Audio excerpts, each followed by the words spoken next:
आ जाइए सभी, फिर स्टार्ट करते हैं जल्दी से। सभी लोग आ जाइए एक बार।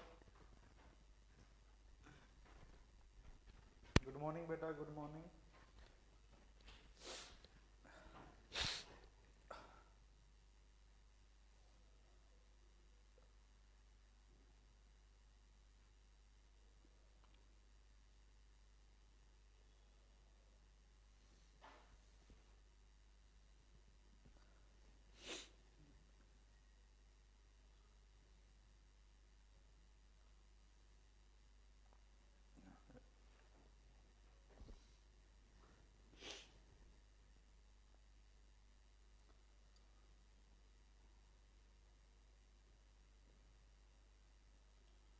करें, स्टार्ट करें।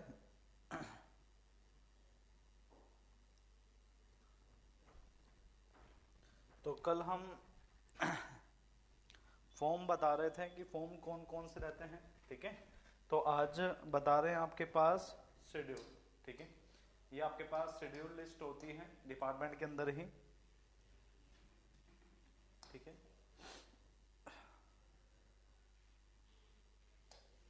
ये आपके पास शेड्यूल होते हैं, ठीक है। कैसे कैसे होते हैं आपके पास? एक होता है शेड्यूल बुक ए, बी और सी। जो आपके पास ए है वो बताता है किसके बारे में, लिस्ट ऑफ मटेरियल, कि कौन सा मटेरियल और उसके रेट आपके पास क्या क्या है। दूसरा आपके पास बताता है bill of quantity, bill of quantity, ठीक है। और तीसरा जो है वो आपके पास बताता है, ठीक है, आइटम वाइज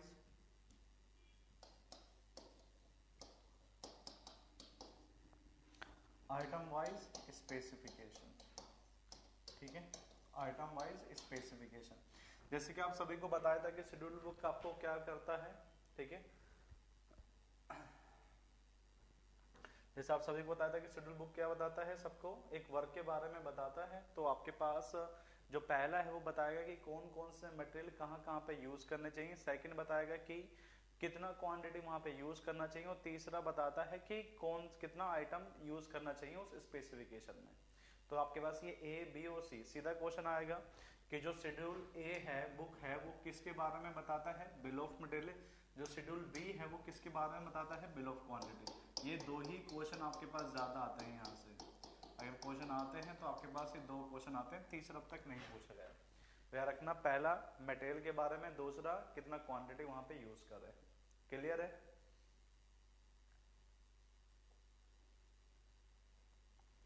क्लियर है क्या बेटा, बताइए।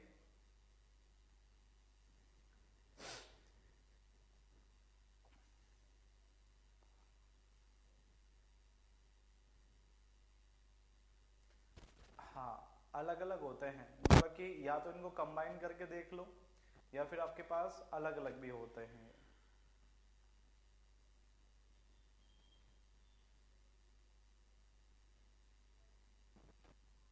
जब जब टेंडर के अंदर यूज करते हैं तो एक के अंदर गिवन होते हैं चीजों के अकॉर्डिंग जो जो रिक्वायरमेंट होती है। वैसे जो बुक रहती है आपके पास डिपार्टमेंट के पास, वो तीन बुक होती है, वो तीन बुक होती है, ठीक है। बेटा स्टार्ट ही हुआ है, ये फर्स्ट स्लाइड ही है आपके पास, ये फर्स्ट स्लाइड ही है आपके पास। नोट कर लिया? चलो सेकंड चलते हैं। सेकंड आपके पास क्या रहता है, आपके स्टाफ के बारे में बता रहा हूं, ठीक है। Staff organisation, staff organisation in government department, in government department. तो जो सबसे टॉप पर रहता है उन्हें कहा जाता है आपके पास चीफ इंजीनियर। मात्र एक यही क्वेश्चन आपके पास आता है कि हेड ऑफ डिपार्टमेंट आपके पास कौन होता है, चीफ इंजीनियर आपके पास होता है, ठीक है। चीफ इंजीनियर आपके पास होता है, ये वाला। किसी भी डिपार्टमेंट का जो हेड होगा वो कौन होगा, यही होगा, हेड ऑफ द डिपार्टमेंट। आपके पास कुछ भी काम आता है आपके पास कुछ भी काम आता है तो यही आपके पास डील करता है गवर्नमेंट से। गवर्नमेंट से यही गवर्नमेंट से डील करता है, ठीक है। अगर आप कुछ भी गलती करते हैं तो आपको कौन कहेगा? आपको कहेगा चीफ इंजीनियर। बट जो गवर्नमेंट जिसको सुनाने वाली है या कहने वाली है काम को लेकर, वो कौन किसको कहेगा? चीफ इंजीनियर को, ठीक है, याद रखना। ये सभी जो भी डिपार्टमेंट होते हैं ना, उनके हेड यही होते हैं। सब डिपार्टमेंट के जो हेड है वो होते हैं चीफ इंजीनियर, जो कि स्टेट लेवल पर रहता है, याद रखना। स्टेट लेवल मतलब हर स्टेट का एक चीफ इंजीनियर होगा। दूसरा मतलब इसके नीचे वाला वो होता है आपके पास, ठीक है,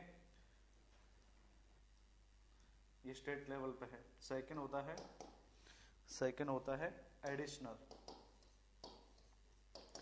अगर ये काम नहीं करता, मान के अगर ये वहां पर प्रेजेंट नहीं है तो उस टाइम पर ये काम करेगा additional chief engineer, additional chief engineer. Same बात, एक प्रधानमंत्री, एक प्राइम मिनिस्टर और एक आपके पास जो उसके सेकेंडरी रहता है, ठीक है।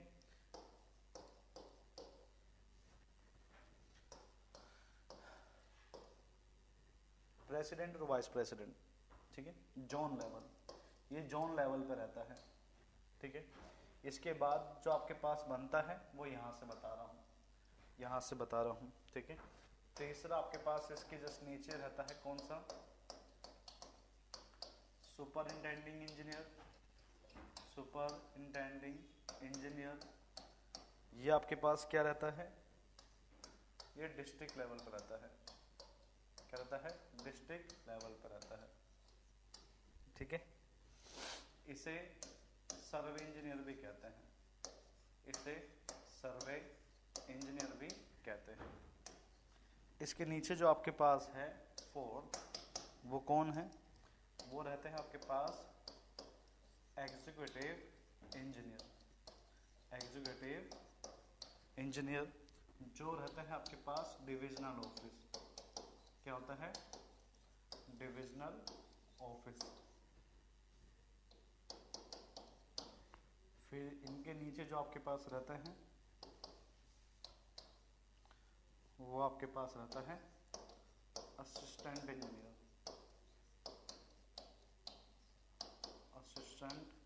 इंजीनियर, जो कि कुछ काम नहीं करते और उसके नीचे जाते हो तुम, ये रही तुम्हारी पोस्ट। नहीं, वही चैप्टर है। अब सुनो पूरी कहानी, अब एक बार पूरी कहानी सुन लो। क्या होता है? सुनिए पूरी कहानी। हर स्टेट में जो भी डिपार्टमेंट है उसका जो हेड होगा, हर स्टेट का जो डिपार्टमेंट है उसका जो हेड होगा वो चीफ इंजीनियर होगा। कौन होगा? चीफ इंजीनियर होगा। गवर्नमेंट से जो भी आपके पास वर्क होगा वो कौन हैंडल करता है? चीफ इंजीनियर, यही हैंडल करता है, ठीक है। उसके बाद एडिशनल चीफ, जब ये नहीं होगा तो ये क्या करता है? जोन लेवल होता है। मतलब ये क्या करता है? जैसे कि मान लो आपके पास यहाँ पर 20 डिस्ट्रिक्ट है, मान लिख के चले कि एक स्टेट में 20 डिस्ट्रिक्ट है, तो हर को जोन कर दिया। 5 जोन इसके पास है, 5 इस डिस्ट्रिक्ट इसके पास है, 5 डिस्ट्रिक्ट इसके पास है, 5 डिस्ट्रिक्ट इसके पास है। मतलब और ये जो चारों एडिशनल इंजीनियर होंगे वो किसको रिपोर्ट करेंगे? चीफ को। क्लियर है? पूरा स्टेट का एक एडिशनल जोन वाइज जो उन्होंने डिवाइड कर रखे होंगे। फिर बात करते हैं सुपरिंटेंडिंग इंजीनियर, ये होता है डिस्ट्रिक्ट लेवल, मतलब हर डिस्ट्रिक्ट का एक होगा। ये रिपोर्ट किसको करेगा? एडिशनल को। एग्जीक्यूटिव इंजीनियर, डिस्ट्रिक्ट के अंदर 2 ऑफिस होते हैं, एक होता है सर्कल ऑफिस, एक होता है आपके पास डिविजनल ऑफिस। डिविजनल ऑफिस का जो हेड होगा वो होगा एग्जीक्यूटिव इंजीनियर, और जो सर्कल ऑफिस होता है उसका जो हेड होगा वो होता है आपके पास असिस्टेंट इंजीनियर, और उनके जो नीचे रहते हैं वो तुम रहोगे जी। क्लियर है? हाँ, जोन को संभाग बोलते हैं।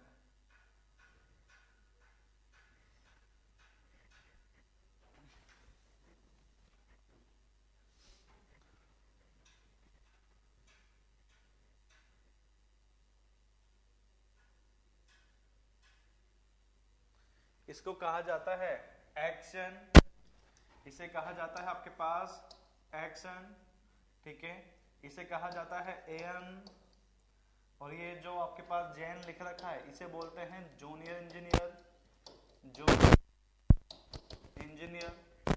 इसे कहा जाता है आपके पास एक्शन, ये ईएन है, ये एक्शन है, ठीक है, ये एक्शन है आपके पास, ठीक है। ये आपके पास ठीक है, ये आपके पास है ए करके बोलते हैं इसको भी, ठीक है। एडिशनल ऐसे बोला जाता है, एडिशनल ई, एडिशनल सी, इसको बोला जाता है एडिशनल सीई, और इसको बोला जाता है आपके पास सी, ऐसे करके, ठीक है। जो आपके पास एक्शन है वो आपके पास ये है सुपरिंटेंडिंग इंजीनियर।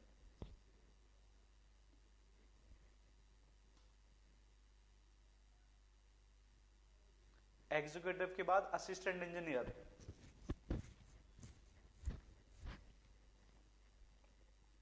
अब देख लो, तुम्हें पहुंचना है यहां पर और तुम कहां पे हो, वहां पर। एक पेपर तुम्हें 15 साल या 20 साल आगे ले जा सकता है।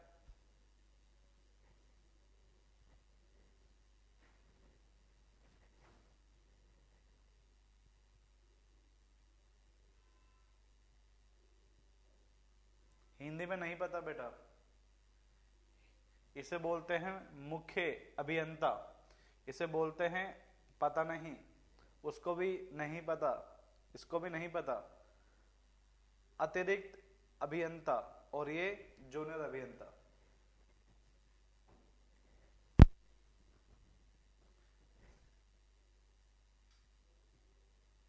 अरे तुम्हें ये क्यों याद रखना है, तुम्हें ये क्यों याद रखना है, मैं ये पूछा तुम्हें ये याद क्यों रखना है? जो तुम्हारे पेपर की पर्पज से पढ़ो ना, जब तुम जाओगे डिपार्टमेंट तुम्हें पता चल जाएगा इनकी शॉर्ट फॉर्म क्या होती है।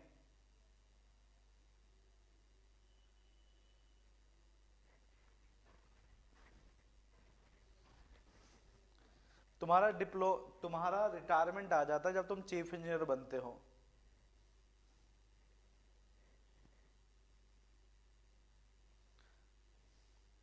अरे जाते हैं भाई, डिप्लोमा वाले भी जाते हैं, बनते हैं। डायरेक्ट चीफ बनना चाहते हो तो डायरेक्ट चीफ बनोगे जब तुम आईईएस क्लियर करोगे, आईईएस क्लियर करोगे तब बनोगे।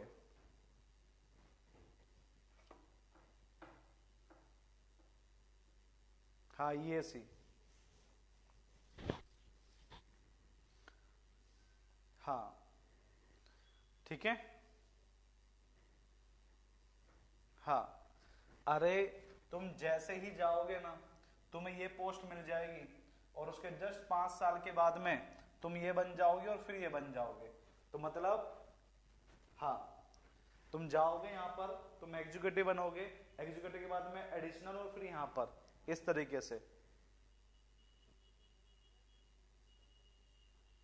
तो मतलब तब भी तुम 3 मान के चलो 8 या 10 साल में बन जाओगे, अगर काम तुम बढ़िया कर रहे हो तो। नहीं तो यहां तक तो तुम्हारे लग गए 20-25 साल। आ जाओ आगे, ठीक है। अब मैंने आप सभी को कॉन्ट्रैक्ट प्रॉफिट लिखवा दिया था। कॉन्ट्रैक्ट प्रॉफिट कितना % होता है, कितना % बताया था? सबसे ऊपर क्या लिखा है? सबसे ऊपर लिखा है चीफ इंजीनियर, और इससे भी ऊपर लिखा है staff organisation in government department, ठीक है। कितना बताया था? 10%।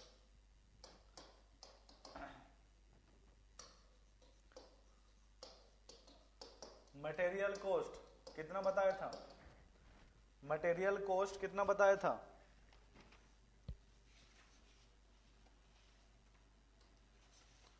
मटेरियल कॉस्ट 2% कौन कहता है? मटेरियल इतना कम कब से लग गया?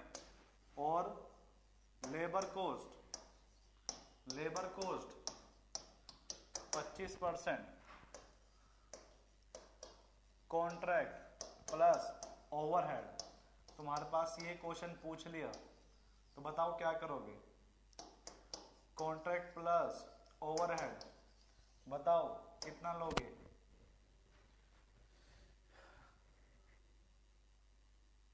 बताओ कितना लोगे? 15%।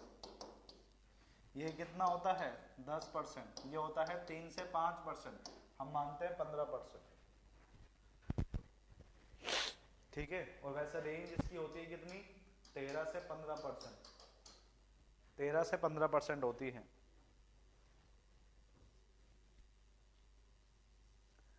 क्लियर है?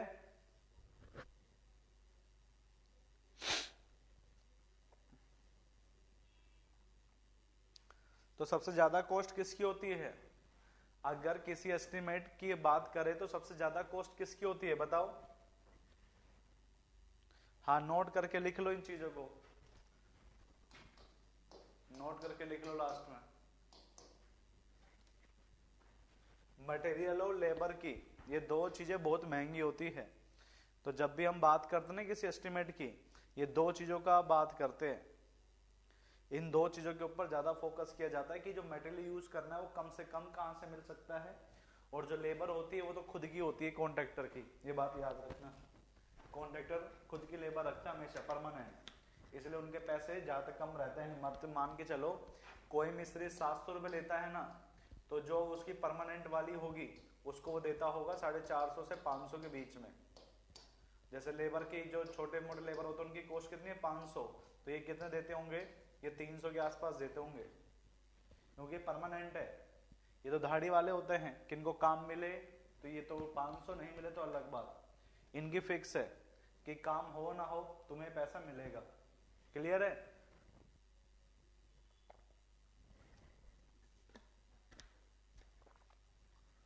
बेटा तीसरा स्लाइड है ये।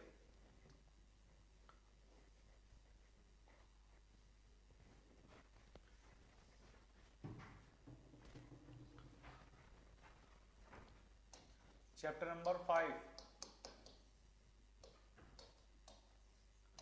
Valuation. Chapter number 5, valuation. Depend करते हो आप कौन से स्टेट में हो।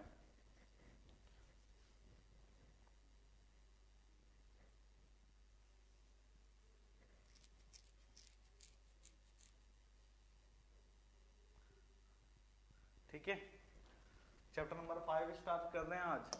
याद रखना 4 हमारे पास खत्म हो चुका है।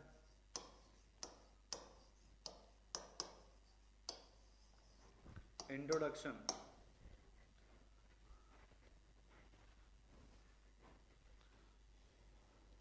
ठीक है, क्या कहता है ये वैल्यूएशन? क्या कहता है? न्यूमेरिकल से रिलेटेड कहाँ है सर? आपने वो बाद में आएगा क्या लास्ट में, क्योंकि सिलेबस खत्म होने वाला है।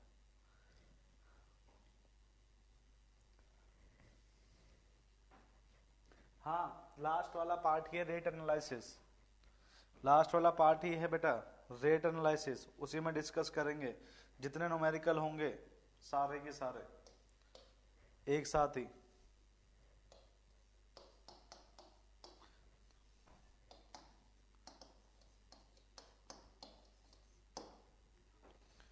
It is a art of finding the fair price of building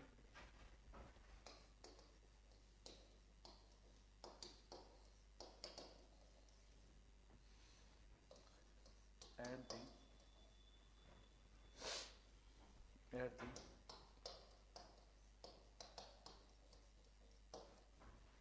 particular time। आज नहीं है, आज नहीं है, कल से होगी। कल से 5 से 7, 5 से 7 भी आपके पास एस्टिमेट ही चलेगा। कल से 5 से 7 भी आप लोगों का एस्टिमेट ही चलेगा, मतलब कि पहले 3 और फिर 5।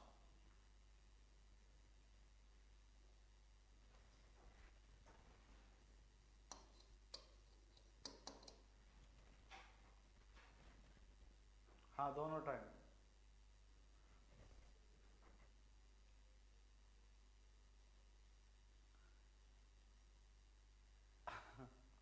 तो सुबह क्या होगा, मैंने कह रहा हूँ दोनों टाइम चलेगा बेटा, दोनों टाइम। ठीक है, तो वैल्यूएशन क्या कहता है, वैल्यूएशन कहता है कि मुझे किसी भी बिल्डिंग का, मतलब किसी भी स्ट्रक्चर का रेट पता करना है, तो मैं उसका जो रेट पता करता हूं, जैसे कि मैं पहले चेक करूंगा कि बिल्डिंग का, मतलब कि जो जहां बिल्डिंग बनी हुई है उस लैंड का कॉस्ट कितना है, फिर मैं पता करूंगा कि वहां पर एक फ्लोर बनाने का कॉस्ट कितना लगता है, तो बिल्डिंग मतलब कि लैंड प्लस में बिल्डिंग। ओके, तो इस तरीके से मैं क्या निकालूंगा, कॉस्ट निकाल लूंगा। तो वही कॉस्ट के अकॉर्डिंग मैं डिपेंड करूंगा कि मैं वहां पे कितने में घर को बेच सकता हूं, या फिर तुम लोन लेने जा रहे हो तो बैंक डिपेंड करता है कि हाँ भाई 10 लाख का घर है तो इसको मैं 5 या 6 लाख का लोन दे सकता हूं, कोई दिक्कत मुझे नहीं है। तो वैल्यूएशन का पर्पस क्या होता है कि कोई भी स्ट्रक्चर है जिसको आप फाइनेंस करना चाहते हैं या उसको आप सेल आउट करना चाहते हैं, तो उसका रेट पता करने के लिए जो आप प्रोसेस करते हो, उसका एक्चुअल रेट पता करने के लिए जो प्रोसेस करते हैं उसे वैल्यूएशन बोलते हैं। ठीक है, चलो।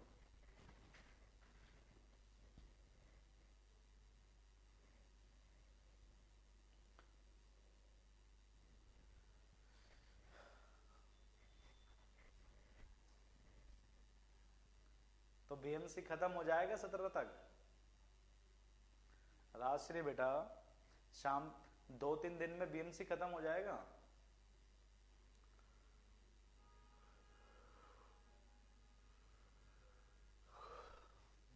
ठीक है, फिर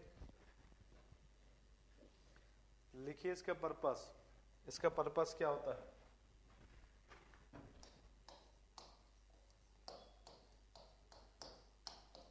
पर्पस क्या क्या है,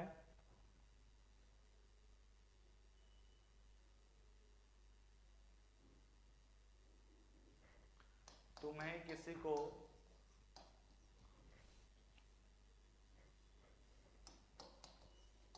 मॉर्गेज लोन देना हो, ठीक है, मॉर्गेज लोन देना हो, या फिर तुम्हें किसी को टैक्स देना हो, ठीक है, या फिर रेंट फिक्स करना हो कि उस घर पर रेंट कितना ले,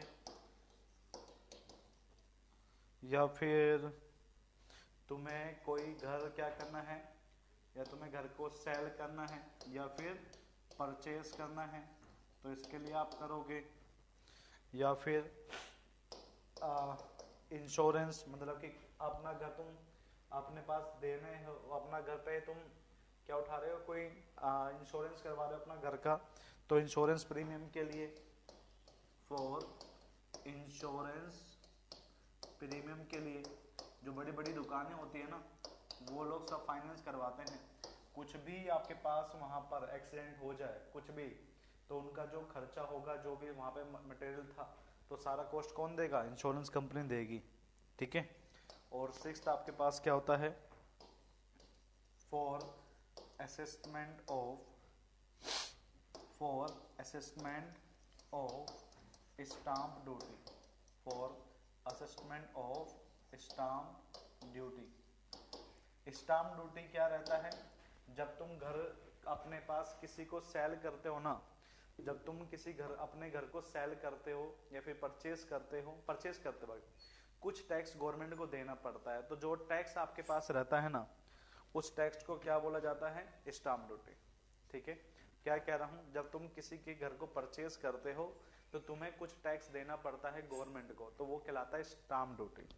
ठीक है, लिख देता हूं अगर बाकी आप लोगों को नहीं पता हो तो। ठीक है, स्टाम्प ड्यूटी आपके पास क्या रहता है,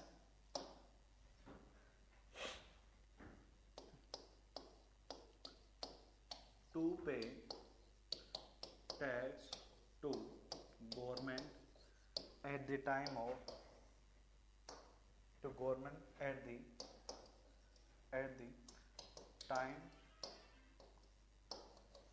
of purchasing.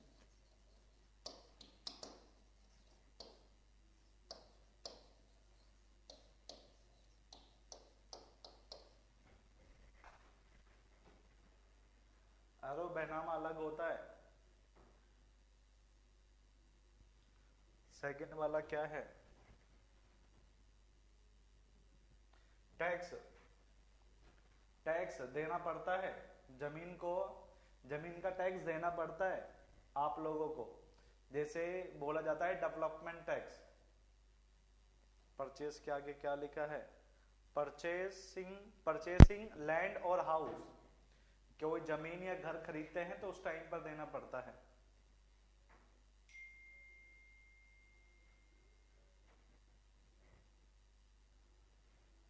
ठीक है। और सचिन बेटा सेकंड लिखा है टैक्स।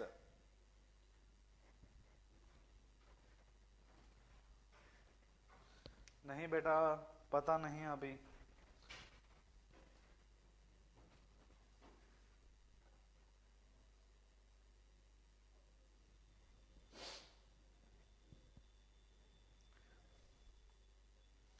अब बात करें कितना कितना होता है।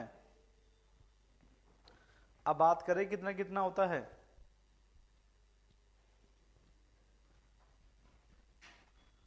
फाइव क्या है? अब मैं सारा बता रहा हूं एक एक करके, सुनते जाना आप लोग। ठीक है। मॉर्गेज लोन पता है आप लोगों को क्या होता है?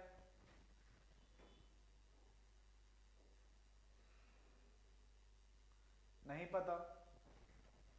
मेरा घर बना हुआ है, मेरा घर बना हुआ है, मैं घर पे रह रहा हूं और मैं उस घर के अगेंस्ट अगर लोन उठाता हूं तो उसे मॉर्गेज लोन कहते हैं। मतलब मॉर्गेज लोन होता है कि मैं जिस घर पे रह रहा हूं मुझे उस पर कंस्ट्रक्शन करना है, और मतलब 2 फ्लोर बने पड़े हैं, मुझे 4-5 फ्लोर और बनाना है घर के ऊपर, तो उसके अगेंस्ट जब मैं लोन लेता हूं तो उसे मॉर्गेज लोन कहते हैं। क्लियर है सभी को?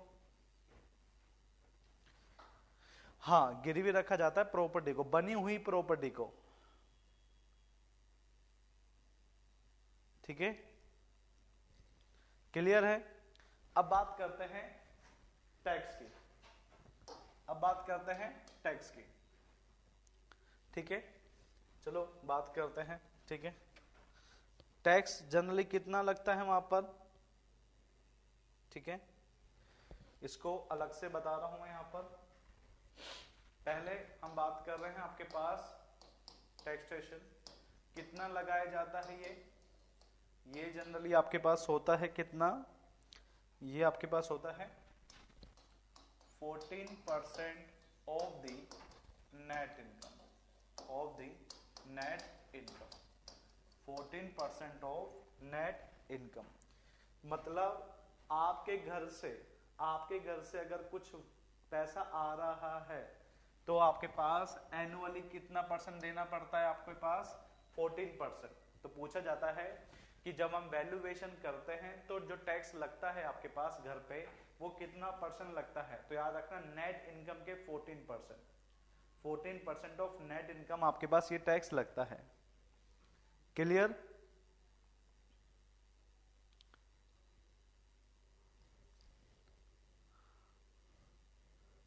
ये नेट इनकम किसके? शेयर जमा होते हैं ना सर, शेयर जमा होते हैं ना। अरे वो अलग चीज होती है, वो एफडी उफडी अलग होती है। ये क्या कह रहा हूं कि आपके घर से कुछ कमाई हो रही है तो जितनी कमाई हो रही है उसका आपको 14% देना पड़ेगा टैक्स सरकार को। ठीक है,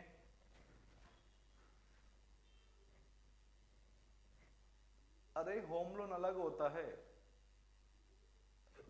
होम लोन अलग होता है। होम लोन होता है कि तुम कोई घर खरीदना चाहते हो उसमें दोगे।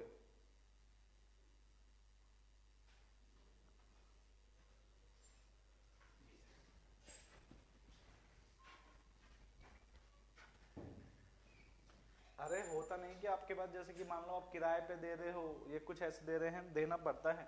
वो डेवलपमेंट टैक्स करके ले लेती है, होता है लैंड बिल्डिंग के टैक्स से, वो डेवलपमेंट टैक्स करके लेती है सरकार आपसे। आप देते नहीं वो बात अलग है, आप देते नहीं हो। अब आपका नाम नहीं पता आपकी क्या है, पर मैं बता रहा हूं कि आप ये टैक्स नहीं देते,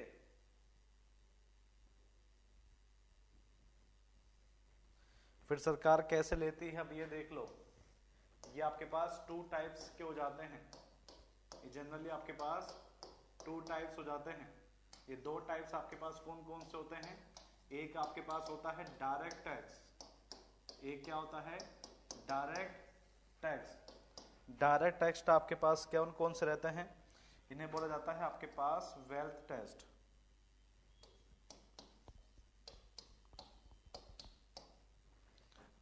फिर आपके पास होता है प्रॉपर्टी टैक्स, प्रॉपर्टी टैक्स,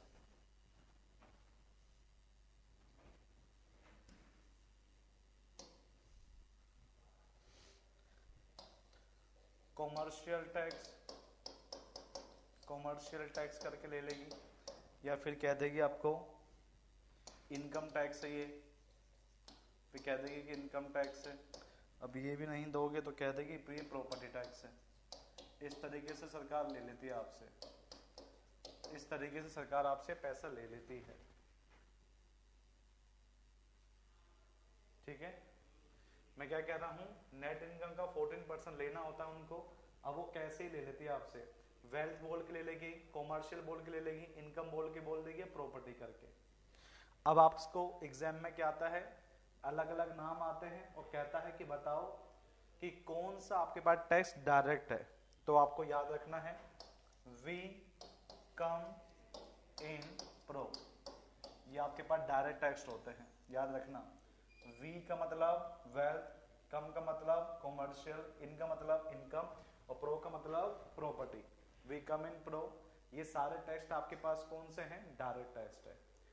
ये टोटल कैसे ना जैसे करके सरकार आपसे पैसा ले ही लेती है, और जनरली कितना ले लेती है वहां से? 14%। ठीक है, हाँ तो बोल दो बेटा, हाँ तो बोल दो।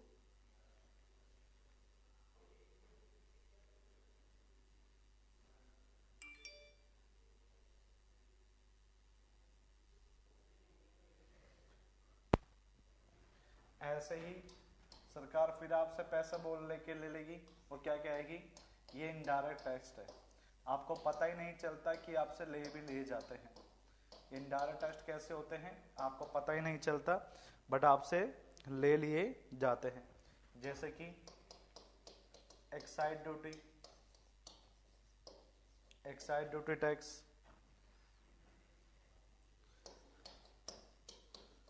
कस्टम टैक्स,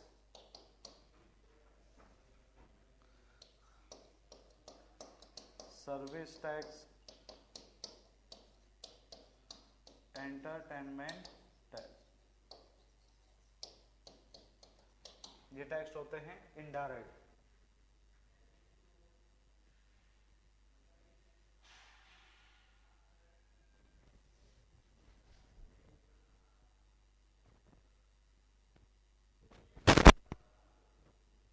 ठीक है, इसको कैसे बोलते हैं? इसको बोला जाता है आपके पास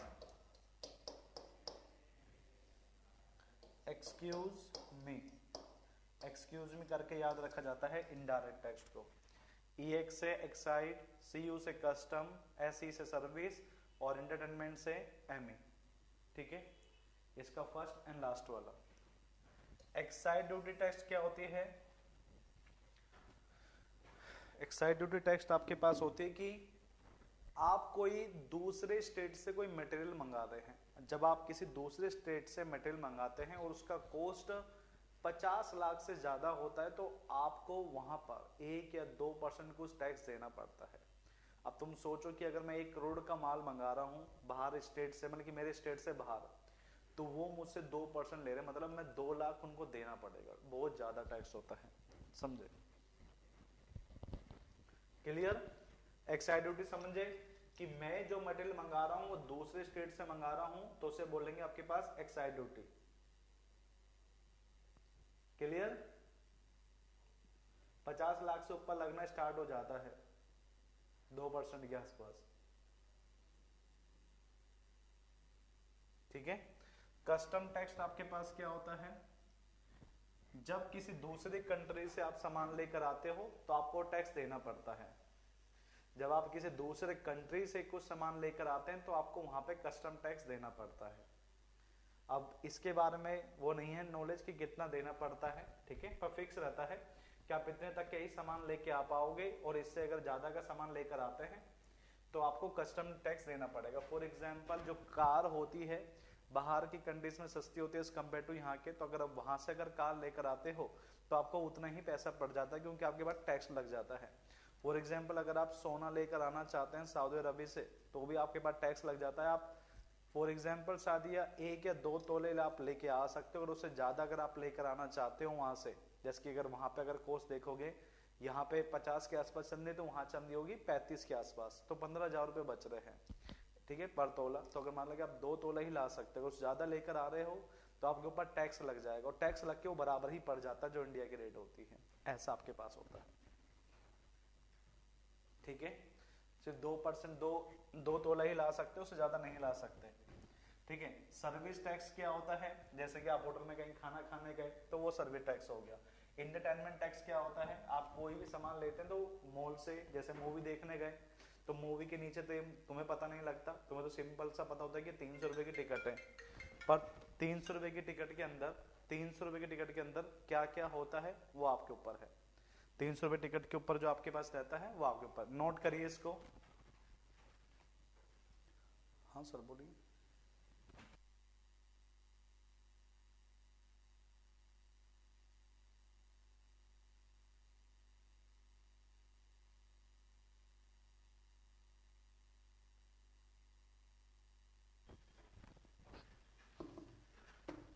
ठीक है, क्लियर है क्या बेटा?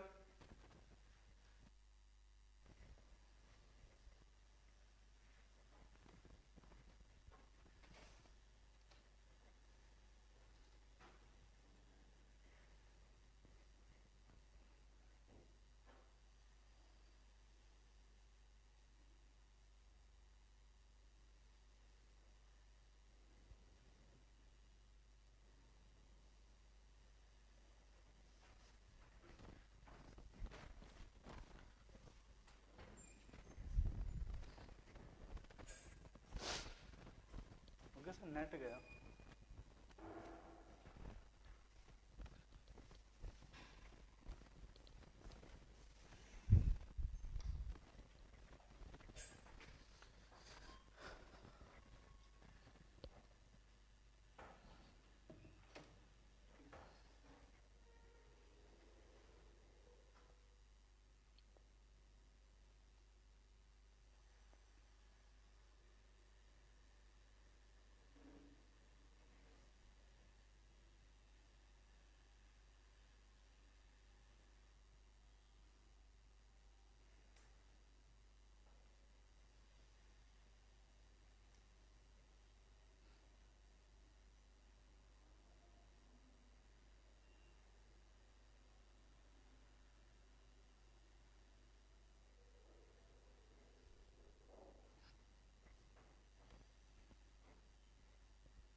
अच्छा, इनकी क्लास रीस्टार्ट हो पाएगी सर? विंडोज वाली तो वहीं से स्टार्ट हो जाती है, मतलब ये उस तो टाइम पे दोबारा क्लोज हो जाता है, आपके ये तो पूरा स्टार्ट ही करना दोबारा पड़ेगा। मत करना करो, कर दो कमेंट करके दो, नेक्स्ट क्लास पर आ जाओ। हाँ कमेंट आप हो ना, कमेंट करो, इस पे अरे यूट्यूब पे जाओ वहाँ यूट्यूब से। खोलो आपको। कमेंट करके बोलो कि नेक्स्ट क्लास से दूसरे पे लिंक पर जाओ, दूसरे उस पे जाओ टैब पर। अरे वो ये नंबर से करवा दीजिए सर हम।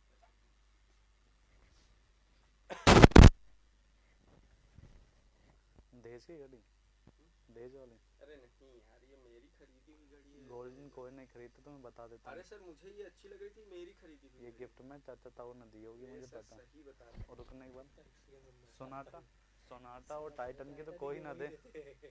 सोनाटा तुम लेते तुम फास्ट ट्रैक खरीदते, तुम राइडो खरीद लेते ज्यादा से ज्यादा, पर तुम ये तो नहीं खरीदते। सोनाटा और टाइटन तो कभी नहीं खरीदोगे सही बता रहे हैं। भाई। खरीदे तो पट्टे वाली नहीं खरीदते, ये वाला पट्टा, ये ऐसे तो चल जाता है, ये वाला पट्टा तो कभी नहीं खरीदते। क्यों सर? और गोल्डन तो कभी नहीं खरीदोगे, ऐसे ये शादी का ही माल है। ये भगवान सही बता रहे हैं। अरे सर किसी से पूछ, मैं कह रहा हूँ अगर 100 में से 1 लोग भी कह देना तो समझ जाना कि वो सब बिना शादीशुदा है। वही सर, कह उसको सकते कमेंट करके वो कर दीजिए सर।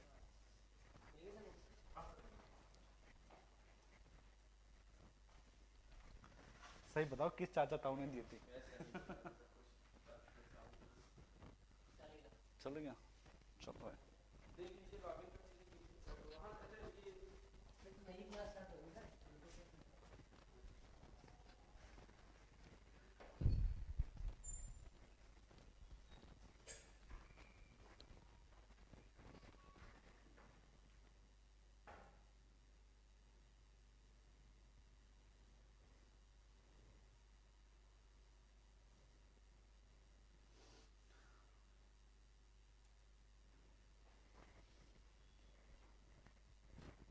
क्लियर है आप सभी को?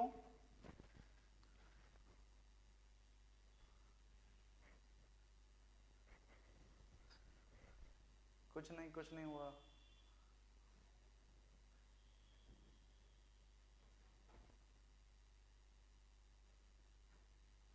हाँ, कल स्टिल खत्म हो गया, ठीक है। नोट कर लिया आपने सभी ने कि डायरेक्ट और इनडायरेक्ट टेस्ट के क्या क्या होते हैं और कैसे उनको याद रखना है? क्लियर है?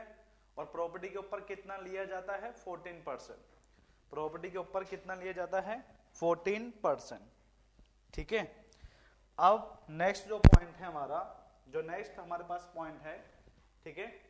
हाँ, सर्विस टैक्स बता रहा था ना। सर्विस टैक्स मतलब आप अगर कोई भी सर्विस लेते हैं, जैसे आप मान के चलिए आप होटल में खाना खाने जा रहे हैं, तो वहां पे जो वेटर सर्व करता है तो वो भी 5% लेता है, जिसे क्या कहते हैं? सर्विस टैक्स कहते हैं, ठीक है।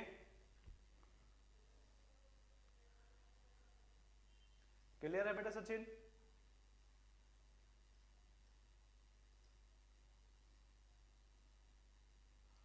टिप नहीं, अरे तुम कभी बिल पे नहीं करे क्या? तुम कभी बिल देखते नहीं क्या?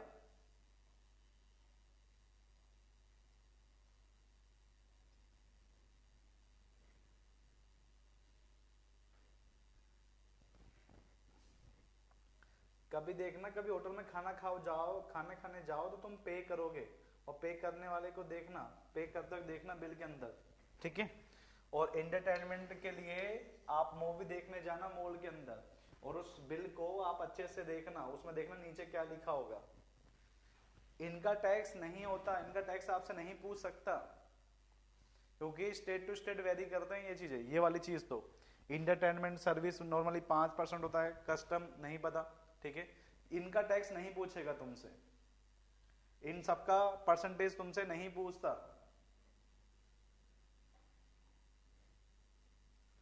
क्लियर है? कहीं तुम इनके टैक्स याद, इनकी लिमिट याद करने लग जाओ, क्या वो इनकम का 5 लाख तक कुछ नहीं है, 5 से 10 तक का ये है। डायरेक्ट में किसका पूछ लिया बताओ मुझे थोड़ा सा, सचिन बेटा बताओ, डायरेक्ट में किसका पूछा है? किसी का भी नहीं पूछा? नहीं बेटा नहीं पूछा, इनका टैक्स नहीं पूछते हम इंजीनियर, हाँ इनका नहीं पूछते। जिनका पूछता है मैं बता दूंगा आपको अपने आप ही, ठीक है। नेक्स्ट आपके पास वहां पे क्या था? टैक्सेशन हो गया। रेंट फिक्सेशन, रेंट के बारे में सुनो। रेंट आपके पास क्या होता है?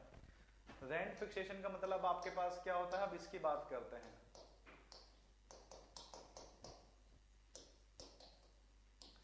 ये जनरली कितना लिया जाता है? रेंट फिक्सेशन कितना आपके पास होता है? ये आपके पास होता है 6 to 10% of the 6 to 10% of the total value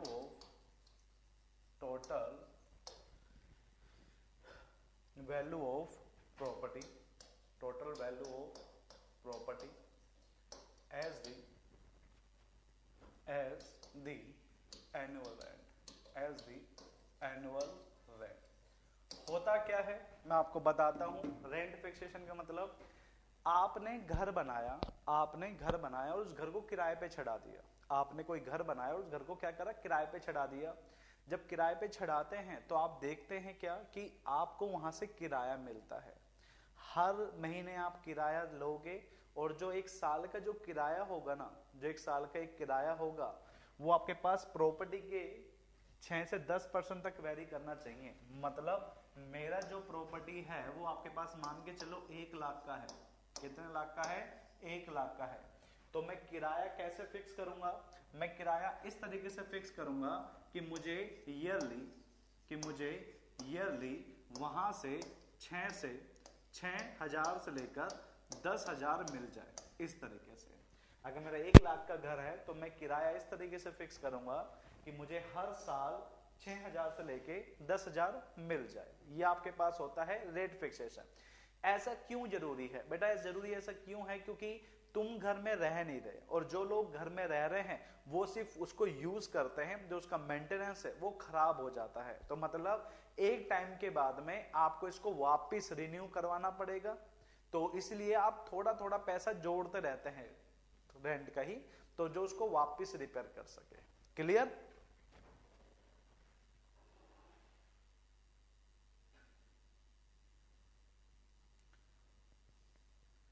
अरे नहीं होता भाई, अपनी मर्जी से नहीं होता। कभी नोटिस करना। कभी मैं एक स्टैंडर्ड वैल्यू बता रहा हूं आपको। अब तुम क्या होगे, मेरा घर है 2 लाख का और मैं किराया लूंगा 1 करोड़। तुम्हारी मर्जी है, तुम्हारा घर है, तुम ले सकते हो, कैसे ही लो, मैं मना नहीं कर रहा। पर जो चीज स्टैंडर्ड है वो मैं आपको बता रहा हूं। भाई तुम्हारा घर है कितने का ही, तुम क्या होगे, मैं तो 5 करोड़ रुपए किराया लूंगा, वो भी 1 दिन का। तुम ले सकते हो, डिपेंड करता है कि मैं दूं ना दूं। बात खत्म। ठीक है? तो ये चीजें स्टैंडर्ड है जो आपको याद रखनी है फॉर द एग्जाम पर्पस, या फिर जब तुम जेई बन जाओगे तुमसे कह दिया जाएगा वैल्यूएशन करने के लिए, तो वहां पे ऐसी बातें मत करना। वहां पे जो चीजें स्टैंडर्ड होती है वो लेकर उनको बता देना। ये यूं मत कहना सर मेरी मर्जी है, मैं तो मान के चलूंगा, वहां पर ऐसा कुछ नहीं होता है। जो स्टैंडर्ड है वो आपको रखना है। ठीक है?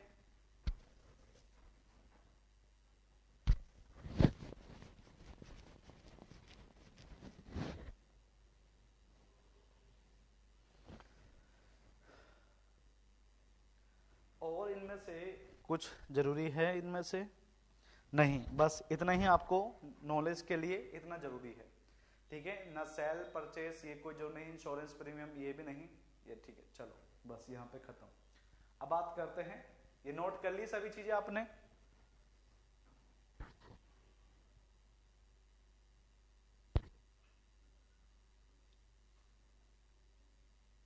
बेटा मॉर्गेज बोलेंगे, मॉर्गेज लोन।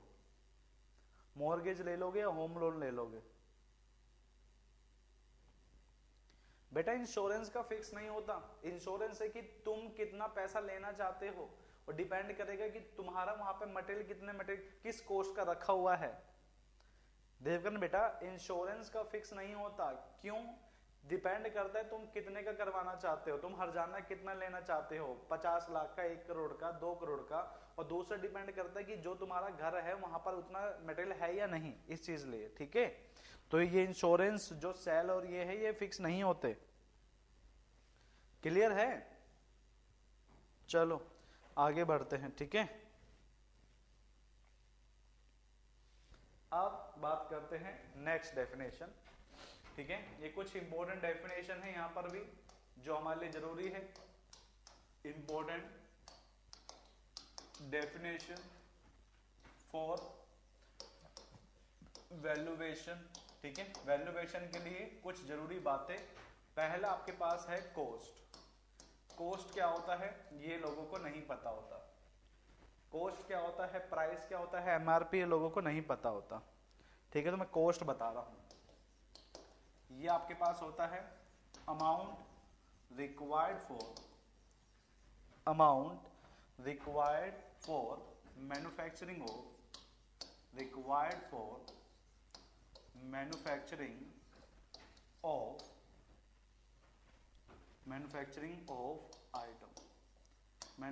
Of item.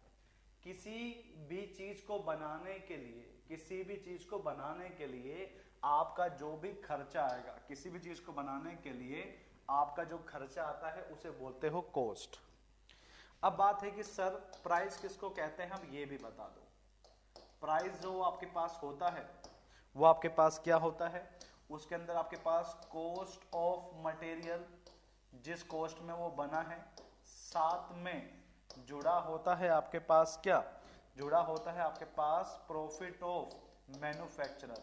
बनाने वाले को जो भी आपके पास प्रॉफिट चाहिए वो उस पर डिपेंड करता है मैन्युफैक्चरर। ठीक है, ये आपके पास होती है प्राइस। ठीक है, और तुम्हें दिया जाता है क्या, तुम्हें दिया जाता है इससे भी महंगा, और फिर कहता है मार्जिन नहीं है। अरे मार्जिन तो इसके बाद की रेट होती है, और जो आपके पास वो कहा जाता है ना कि सेल प्राइस, कहा जाता है ना सेल प्राइस, वो आपके पास क्या होता है, उसमें प्राइस प्लस में मार्जिन होता है, प्लस मार्जिन होता है। कहते हैं ना कि मार्जिन नहीं है, वो प्रॉफिट अपना खा चुका, वो पहले ही अपन से प्रॉफिट ले चुका, किसमें, प्राइस में। वो तो मार्जिन चाहता है कि और ज्यादा मिल जाए। कहते हैं ना कि कम मार्जिन है, तो कहते भाई मार्जिन छोड़ो, तुम प्रॉफिट बताओ, उसको यूं बोलना, तुम समझोगे चीजें होती क्या है। तो याद रखना, मार्जिन प्रॉफिट के बाद जो तुमसे लेगा वो आपके पास क्या कहलाएगा, वो कहलाती है सेल प्राइस। क्लियर?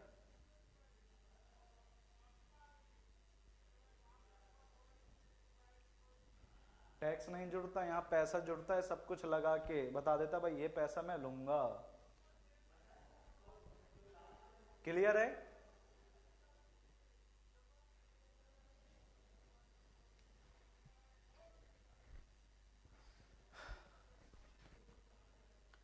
हाँ, ये जो रहती है एमआरपी, यही होती है sale price, maximum retail value, maximum retail price, इसे ही सेल प्राइस कहा जाता है।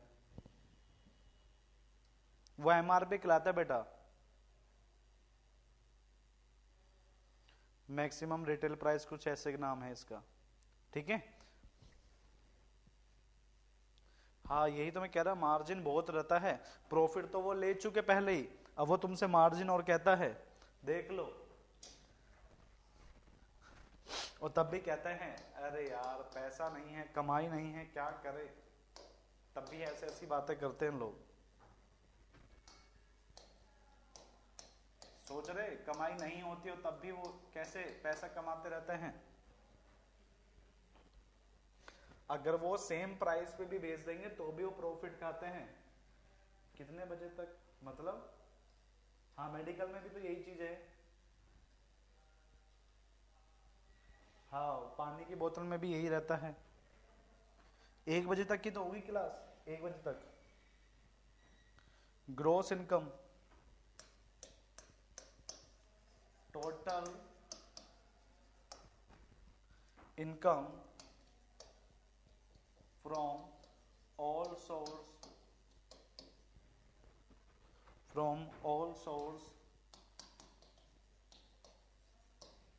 without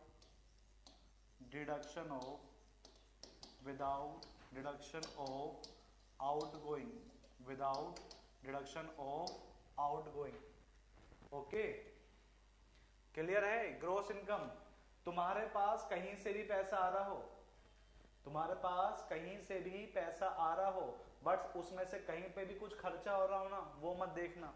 इनकम की बात कर रहा, अभी नेट इनकम की बात नहीं कर रहा। ग्रोस मतलब जहां से भी आ रहा है आने दो, जहां से भी आ रहा है आने दो, ठीक है। उसमें से जो तुम्हारा खर्चा हो रहा है ना, उसको अभी काउंट मत करना। जब खर्चा काउंट कर लोगे तो नेट इनकम कहलाते हैं कि भाई नेट कितना आ रहा है, सब खर्चा लगा के नेट मेरे पास कितना बच रहा है, वो होती है नेट इनकम। मैं कह रहा हूं ग्रोस मतलब अभी खर्चे अभी नहीं हटाने।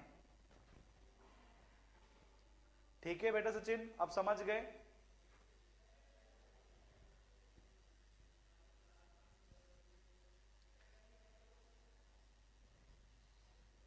ठीक है,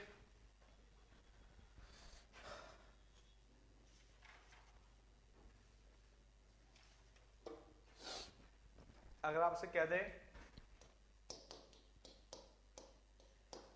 अगर आपसे कह दे नेट इनकम, तो नेट इनकम कैसे निकालोगे? ग्रोस इनकम में से क्या माइनस कर दोगे? Out going. क्या माइनस कर दोगे? आउट गोइंग माइनस कर देना, तुम्हारा नेट इनकम निकल जाएगा।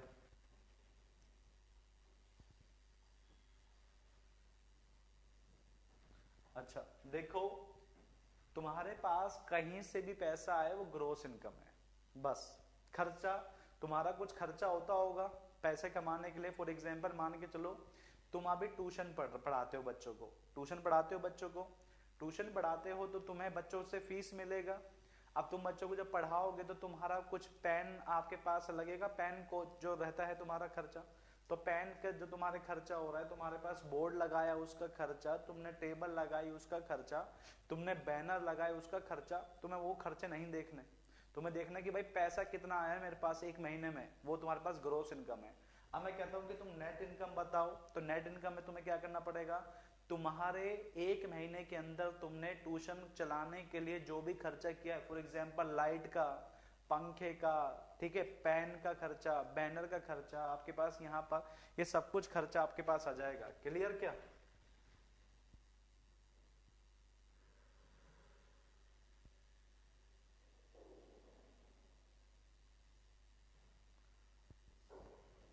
चलो आगे चलते हैं।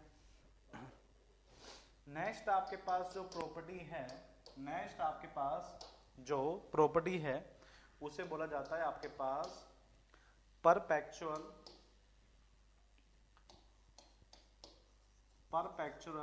इनकम। ये देखना अच्छी लगेगी तुम्हें, ये वाली इनकम तुम्हें अच्छी लगेगी। Income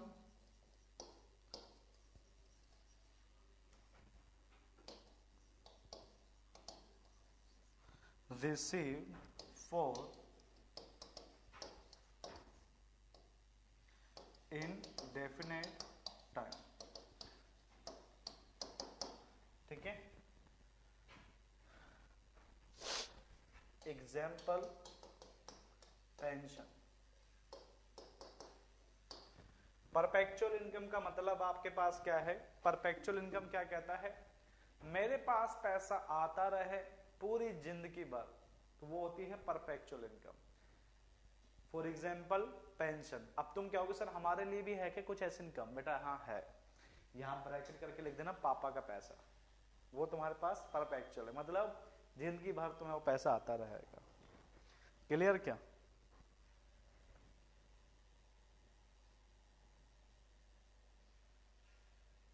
clear?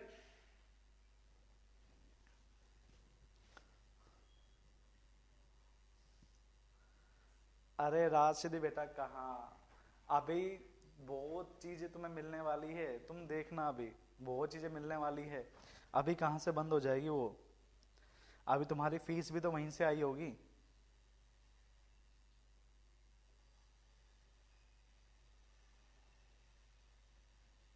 ठीक है, चलो next.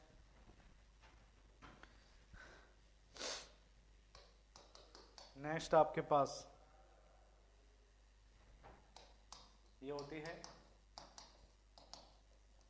Different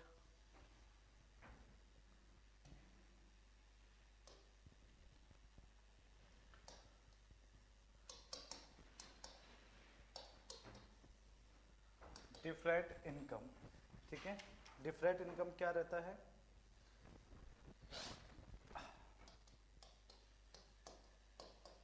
income receive for income receive income received after the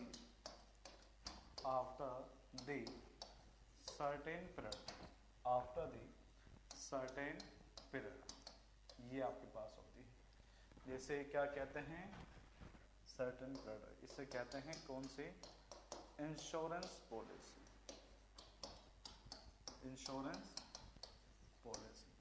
different income आपके पास क्या रहता है सर, गवर्नमेंट जॉब में पेंशन बंद होगी क्या अब? नहीं बेटा, नहीं होती।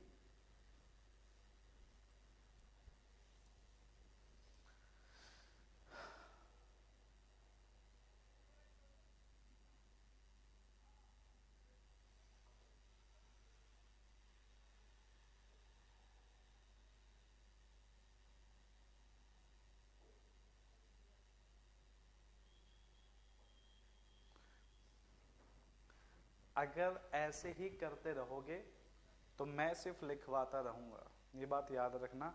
अगर यही बातें करनी है तो तुम एक दूसरे के नंबर ले लीजिए और उसको आराम से पूरे घर पे बैठ के बात कर लिया करो।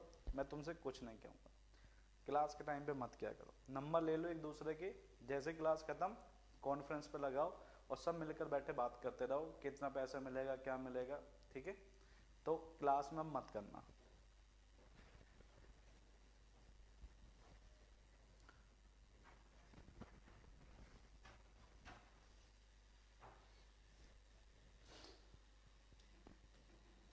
Next, outgoing.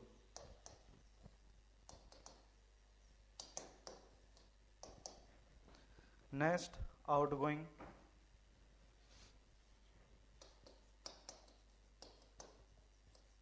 amount used for repair and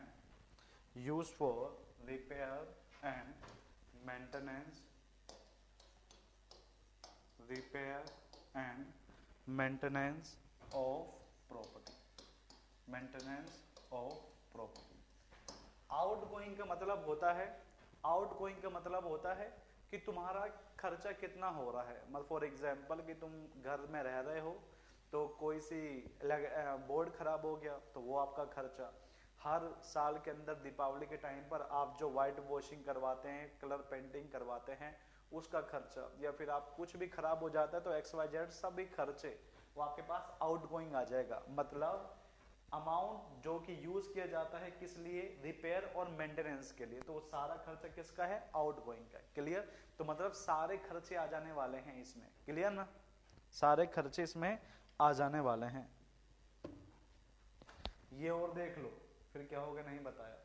different income आपके पास क्या होता है, ये जो इनकम होती है वो तुम्हें कुछ टाइम के बाद ही मिलेगी। मतलब फॉर एग्जाम्पल इंश्योरेंस पॉलिसी, पहले इंश्योरेंस करवाओगे, इंश्योरेंस का कुछ जो पेमेंट होगा मंथली इंस्टॉलमेंट या एनुअल इंस्टॉलमेंट वो आपको देना पड़ेगा। उसके बाद वो कह देता है कि जो पीरियड है आपके पास पैसे का सबमिट करने का वो 15 साल है या 20 साल या 10 साल है, XYZ जो भी आप करना चाहते हैं।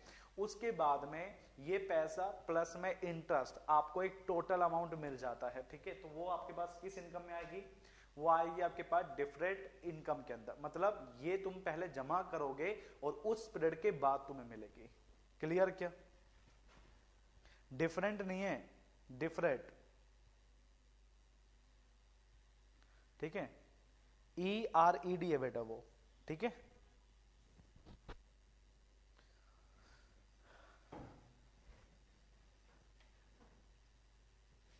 बना लिए सभी ने? और अब ये बनाइए outgoing.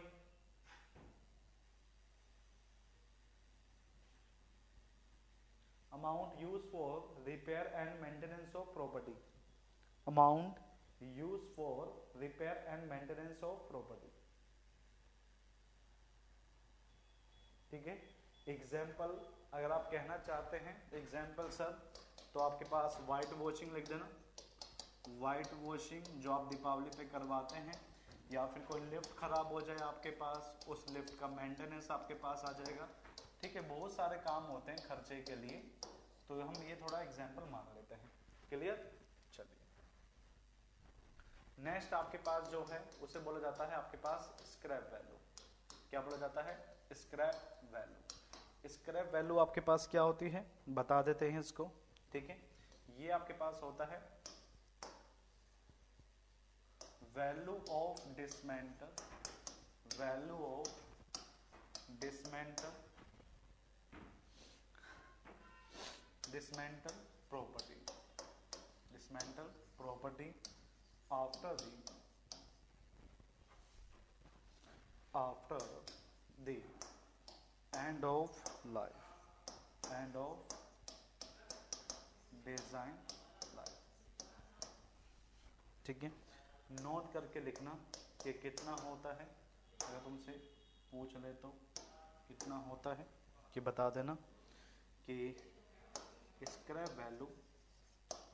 scrap value is 10% of 10% of cost of 10% of cost of building or item, building और item। स्क्रैप वैल्यू का मतलब आपके पास क्या होता है, देखो ये दो चीजें किस तरीके से आपको कंफ्यूज करती है। एक होता है आपके पास, ठीक है, एक आपके पास होता है सैल्वेज वैल्यू, मैं बता देता हूं आपको यहीं पर ही, ठीक है। एक आपके पास होता है सैल्वेज वैल्यू, है ना, और एक आपके पास होता है स्क्रैप वैल्यू। इन दोनों में डिफरेंस आपके पास क्या है। स्क्रैप मतलब आपके पास क्या होता है कि जो बिल्डिंग थी उसको आपने डिसमेंटल कर दिया। डिसमेंटल मतलब आपके पास क्या होता है, उस बिल्डिंग को आपने तोड़ दिया, तो तोड़ने के बाद जो कचरा रहता है उसको भी आप बेच सकते हैं। तो जो कचरा होगा उसको आपने बेच दिया, तो बेचने का जो कॉस्ट होगा उसे कहा जाता है स्क्रैप वैल्यू। मतलब बिल्डिंग को तोड़ने के बाद, इससे मैंने देखो क्या लिखा है, value of dismantle property after the end of design life. Dismantle property मतलब तोड़ने के बाद जो उसका स्क्रैप रहेगा, उसका जो आपके पास कॉस्ट मिलेगा हमें, उसका जो प्राइस हमें मिलेगा वो आपके पास क्या कहलाएगा, स्क्रैप वैल्यू कहलाएगा। सैल्वेज वैल्यू आपके पास क्या होती है कि कोई स्ट्रक्चर है उसका डिजाइन लाइफ खत्म हो चुका है, मतलब आप उसके अंदर रह नहीं सकते क्योंकि वो अनसेफ है, कभी भी गिर सकता है। तो मतलब उस अनसेफ बिल्डिंग को डिसमेंटल नहीं करना, उसको ऐसे ही बेच दो, उसको ऐसे ही बेच दो, वो आपके पास होगा सैल्वेज वैल्यू। क्लियर क्या? बिल्डिंग को डिसमेंटल करने के बाद बेचना स्क्रैप, विदाउट डिसमेंटल करे ही बेचना सैल्वेज। क्लियर है? क्लियर है बेटा? ये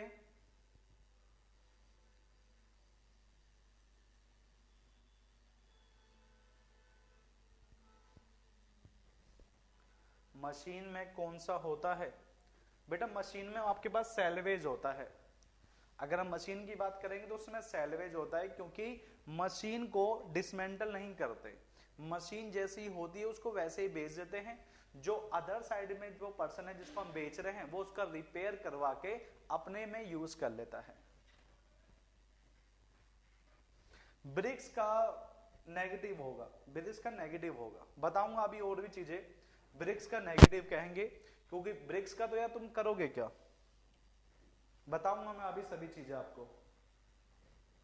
मनीष बेटा मैं अभी सभी का बताऊंगा, मटेरियल का, ठीक है। बार का पॉजिटिव, बार का पॉजिटिव, जो रेनफोर्समेंट बार होती है उनको बेच सकते हो बार में, वो लोहे के रेट से बिक जाता है कबाड़ी के अंदर भी।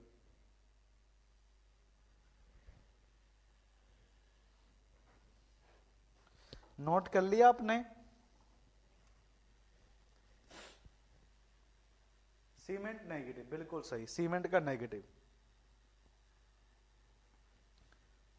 ठीक है। चलो, और कैसे निकालते हैं अब ये देख लो। स्क्रैप वैल्यू कैसे निकालते हो ये और देख लीजिए, ठीक है। स्क्रैप वैल्यू आप कैसे निकालते हैं वो और देख लीजिए।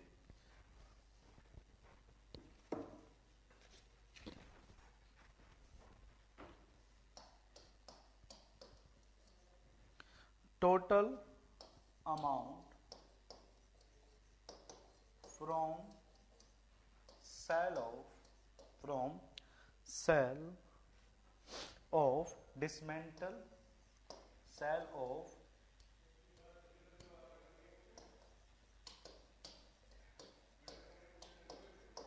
Dismantle material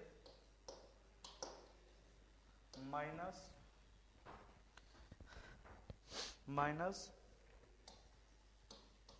cost of dismantling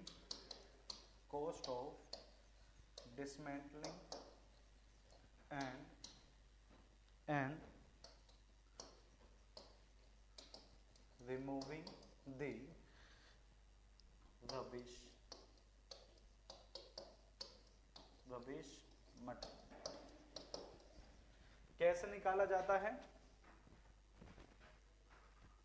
अभी बेटा सभी बताएंगे, तुम थोड़ा सब्र तो रखो, तुम सब्र रखते नहीं, चीजें पहले से ही तुम कहने लग जाते हो बता दो। मैं तुम्हें स्क्रैप वैल्यू की जगह सीधा कह दूं कि पॉजिटिव नेगेटिव होगा तो तुम्हें समझ में आ जाएगा। अब ये बताओ मैं तुम्हें सीधा कह दूं कि ये पॉजिटिव नेगेटिव होती है, समझ में आएगा? नहीं ना। तो पहले चीजें होने दो क्लियर, उसके बाद ही तो तुम समझ पाओगे। अब मैं कह दूंगा पॉजिटिव नेगेटिव है, फिर तुम कहोगे सर कैसे, फिर तुम क्या कहोगे सर कैसे। तो बेटा जो कैसे है ना वो पहले निकल के आएगा जब तुम बेसिक पढ़ लोगे। तो चीजों को सीरीज से चलने दो, मुझे पता है कि तुम्हें पॉजिटिव नेगेटिव सब बताना है, मैं तुम्हें से छुपा के मुझे क्या मिलेगा, मुझे तो ये बता दो।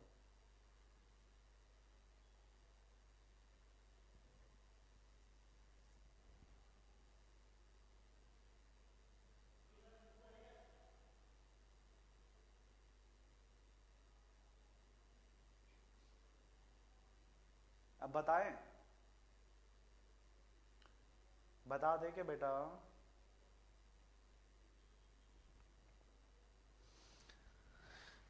स्क्रैप वैल्यू आपके पास क्या होती है, ये होता है amount from the sale of dismantle material. मतलब तुमने बिल्डिंग को तोड़ दिया और जो चीज तुम बेच सकते थे वो तुमने बेच दी, पर तुम्हें एक चीज भूल गए उसमें से माइनस करना। क्या भाई, जो तुम घर को तोड़ने बैठे ये क्या तुमने तोड़ा था? नहीं, आपने किसी ना किसी लेबर को लगाया होगा।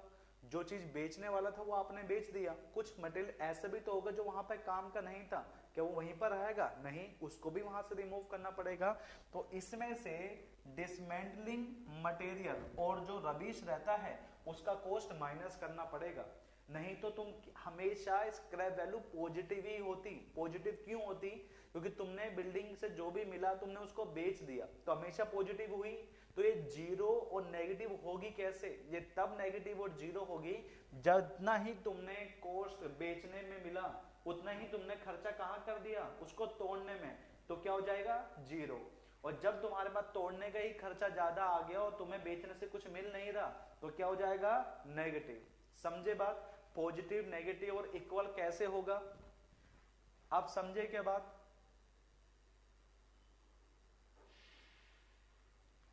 तो कॉन्सेप्ट से समझो, वैल्यू से समझना नहीं है।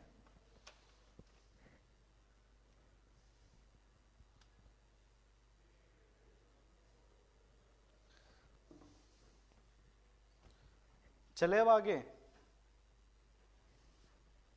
नोट कर लिया आप लोगों ने ये?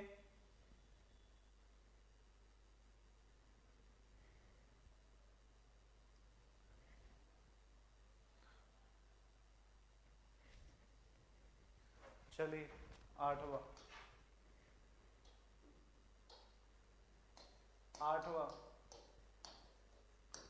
Salvage value.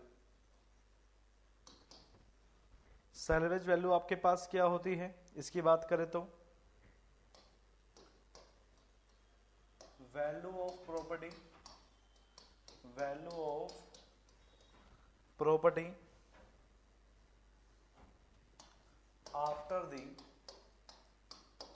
the end of design life, after the end of design life without dismantle, clear? अगर विद डिसमेंटल आया कोई बात नहीं बेटा। 8 मुझे पता नहीं नंबर क्या है तुम्हारा, 9 चल रहा है तो 9 ही सही होगा, ठीक है? तो value of property design life के एंड पर ही है, बट याद रखना ये कैसी है? Without dismantle. और वहां पर क्या लिखते हैं स्क्रैप के अंदर? वहां पे क्या लिखते हैं, आफ्टर डिसमेंटल। क्लियर क्या? गलती मत करना, दोनों ऑप्शन में मिलेंगे, स्क्रैप भी और सैल्वेज भी। अगर लिख रखा है विद आफ्टर डिसमेंटल तो समझ जाना स्क्रैप होगा, और कह रखा होगा बिफोर डिसमेंटल या विदाउट डिसमेंटल तो क्या होगा, सैल्वेज होगा। क्लियर क्या? क्लियर है सभी को? और इसका परसेंटेज भी कितना होता है, वही 10%। अगर मान लो आपके क्वेश्चन के अंदर स्क्रैप नहीं आता और सैल्वेज आ गया तो बेटा ये भी कितना होता है, ये आपके पास 10% लिया जाता है, याद रखना। ये भी कितना होता है, 10% ही। अगर आपके पास ऑप्शन में स्क्रैप नहीं है तो ये भी कितना होता है, ये भी 10% ही होता है। क्लियर है? ये स्क्रैप और सैल्वेज दोनों सेम ही माने जाते हैं, दोनों सेम ही माने जाते हैं। ठीक है, क्योंकि कभी कभी वैल्यू क्या हो जाती है, 0 हो जाती है। ठीक है, चलो अब यहां पर एक बात जो तुम कह रहे थे बार बार, यहां पे लिखने का होता है और तुम चाहते हो कि वो चीज पहले लिखवा दी जाए तो फिर चीज दोबारा लिखनी पड़ती है। Salvage and scrap value, salvage and scrap value may be positive, 0 और नेगेटिव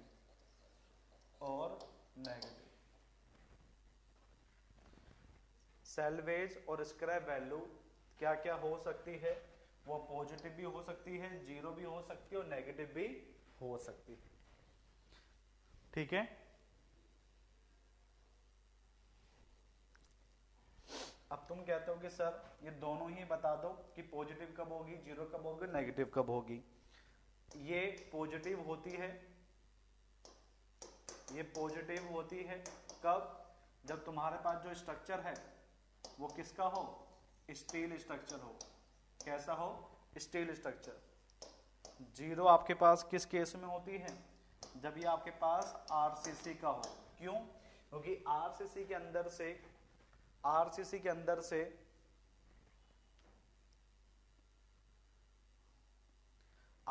अंदर से तुम रेनफोर्समेंट को भेज दोगे और कंक्रीट को वहां से निकालने के लिए खर्चा देना पड़ेगा, तो दोनों बात बराबर ही पड़ जाते, तो उस केस में क्या हो जाएगा, 0 हो जाएगा। फिर बात करते हैं कि ये नेगेटिव कब होगी, ये नेगेटिव होती है ओनली कंक्रीट के केस में। जब तुमने कंक्रीट को तोड़ा और कंक्रीट को कहीं यूज भी नहीं कर सकते तो तुम्हें इसे वहां से हटाने का खर्चा देना पड़ेगा। मनीष बेटा मैं अभी बोला हूं कि सैल्वेज और स्क्रैप दोनों क्या होते हैं, अप्रोक्सीमेट सेम ही होते हैं। अप्रोक्सीमेट क्या होते हैं, सेम ही होते हैं। जब तुम्हें ऑप्शन में स्क्रैप वैल्यू नहीं मिलेगा तो तुम्हें बेटा क्या लगाना पड़ेगा, सैल्वेज लगाना पड़ेगा वहां पर। क्लियर हुआ क्या? इसलिए मैं तुमसे कह रहा हूं कि ये दोनों अप्रोक्सीमेट सेम ही होती है, वो भी 10% और ये भी 10% है। अगर तुम्हें ऑप्शन में स्क्रैप नहीं मिलता तो तुम्हें सैल्वेज पे क्लिक करना पड़ेगा। समझे क्या मनीष बेटा?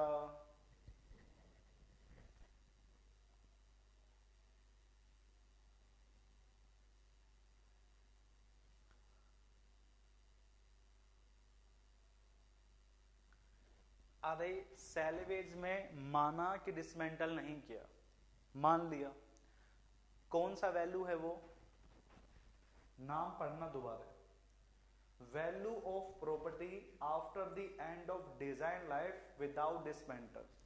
अब आपके पास बिल्डिंग इतनी बड़ी थी, तुमने कहा कि मैं इसको बेचना चाहता हूं, खरीदने वाला मैं, भाई बिल्डिंग का खर्चा थोड़ी ना दूंगा मैं तो जमीन का रेट लूंगा, बिल्डिंग तो मेरे काम की है ही नहीं।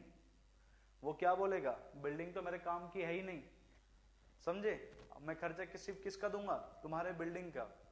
वो कहेगा चलो ठीक है जो दे दो। बोला भाई इसको तोड़ने का खर्चा कौन देगा, मैं इसको तोड़ूंगा अभी तो सही, इसको मैं रिपेयर तो कर नहीं सकता, बाद में तो मुझे इसको तोड़ना ही पड़ेगा खरीदने के बाद में। अब तुम क्या करोगे, चलो ठीक है उसको भी माइनस कर लो। समझे के बात को कि बस जब दूसरा खरीदेगा तो वो यही तो सोचेगा कि यार मैं इसको यूज करूंगा कैसे। यार देखो गोडाउन बनाना है तो बात अलग है, तो भी इसका डिजाइन लाइफ हो चुकी है, तुम इसके ऊपर रिस्क लोगे नहीं कुछ भी। तुम गोडाउन बनाना चाहते हो, वेयर हाउस बनाना चाहते हो, बात अलग है, बट उसके अंदर रिस्क है, तो भी तुम्हारी चीज नेगेटिव में जाएगी बेटा, इसलिए मैं तुमसे कह रहा हूं। ठीक है, आरसीसी 0 क्योंकि स्टील तुम बेचोगे और कंक्रीट को वहां से निकालोगे, तो दोनों का खर्चा बराबर पड़ जाता है, दोनों का खर्चा बराबर पड़ जाता है। ठीक है, दोनों का खर्चा बराबर पड़ जाता है। क्लियर है? चलो 9 डिस्ट्रेस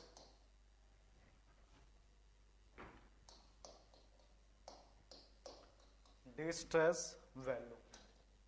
डिस्ट्रेस वैल्यू क्या कहना चाहता है, बात कर लेते हैं। When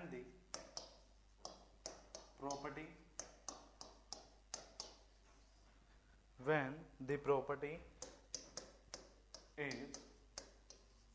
is sold or purchased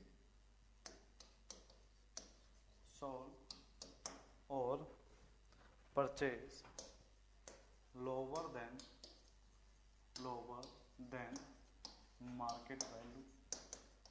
market value, then is known as distress। Condition क्या होती है, कोई वहां पे लड़ाई हो गई, वार जोन, ठीक है, कोई दंगे फसाद हो गए वहां पे, या फिर अर्थक्वेक के कारण से बिल्डिंग खराब हो गई, या फिर कह सकते हो फाइनेंशियल प्रॉब्लम आ गई, उसको फाइनेंशियल प्रॉब्लम आपके पास आ गई, जो भी जिसका भी घर है वहां पर।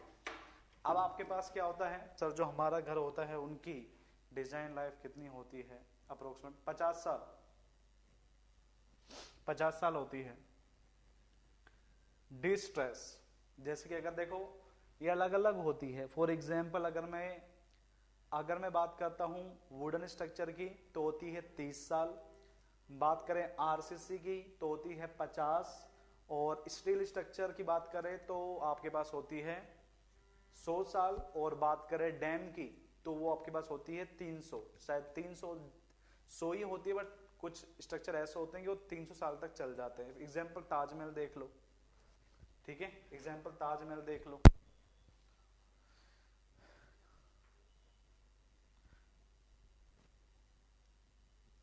ये वैल्यू एरिया पे डिपेंड करती है। कौन सी? डिस्ट्रेस। अरे मैं अभी वैल्यू, मैं सिर्फ एरिया उसकी बात नहीं कर रहा, एरिया की मैं सिर्फ बात कर रहा हूं कि तुम्हारे पास ये वैल्यू कब होती है, डिस्ट्रेस वैल्यू कब बोलते हैं। जो स्टैंडर्ड रेट होती है ना, जमीन की स्टैंडर्ड रेट होती है, उससे कम में बेचना, ये स्टैंडर्ड रेट है, इससे कम में बेचोगे तो ये डिस्ट्रेस वैल्यू है। अब वो कुछ भी रीजन हो सकते हैं, वो आपके पास वार जोन के अंदर आ रहा हो आपका एरिया, या फिर वहां पे दंगे प्रसाद चल रहे हो लंबे टाइम से, फॉर एग्जाम्पल सीरिया,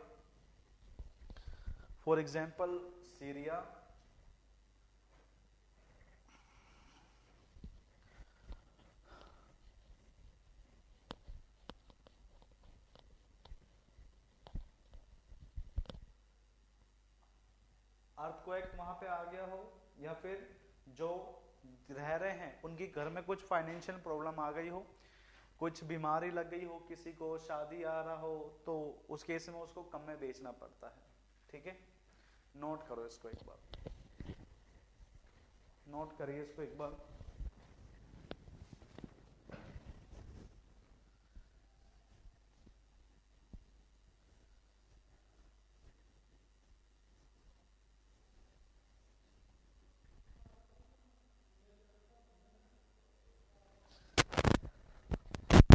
ठीक है,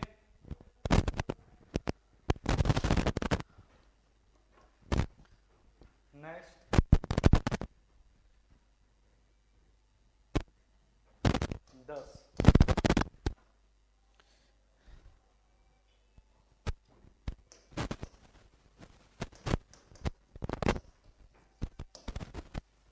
सेंटिमेंटल वैल्यू, ये आपके एग्जाम में आ रखी है, सेंटिमेंटल वैल्यू आपके एग्जाम में आ रखी है। ये डेफिनेशन थी जो मैं आपके पास लिख रहा हूं। When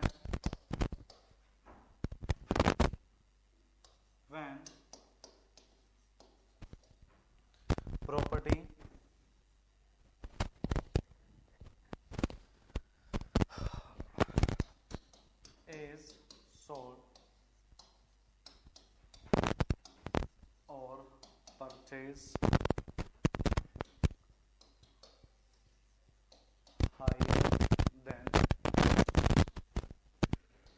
higher than market value, higher than market value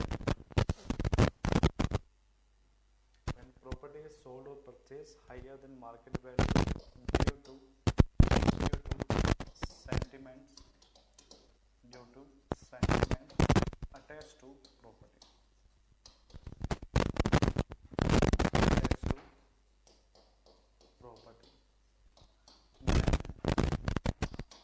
then it's known as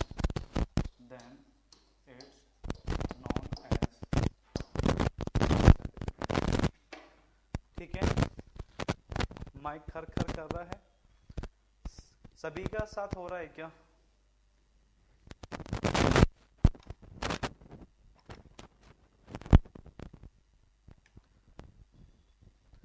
रुकने एक बार इसको नोट करो, जब तक मैं चेंज करता हूँ एक बार, ठीक है।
अब क्लियर है वॉइस बेटा?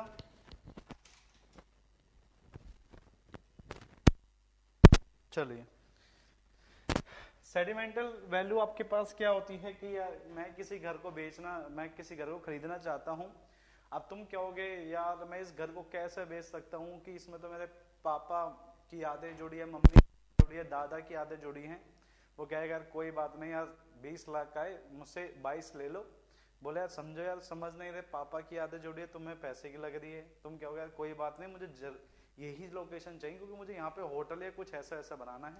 वो क्या यार 25 ले लो। बोला यार तुम्हें पैसे की तुम समझ नहीं रहे बात को। फिर क्या हो गया यार कोई बात नहीं, तुम ना लास्ट 50 ले लो। वो क्या है ठीक है कल आ जाना, मैं कल भेज दूंगा। ऐसे रहता है। तो सेडिमेंटल जरूर होते हैं, बट जब पैसे ज्यादा मिलते हैं तो वो भी चीज भेज दी जाती है। ठीक है, समझे बात को? तो सेडिमेंट हो गए साइड में और पैसे आ गए जेब में, ये रहता है। हाँ तुम क्या कोई भी भेज दोगे जब वैल्यू ही उससे डबल मिल रही है तो। ठीक है, फिर बात करते हैं मार्केट वैल्यू। मार्केट वैल्यू आपके पास क्या होती है? ठीक है, मार्केट वैल्यू क्या होती है? when the property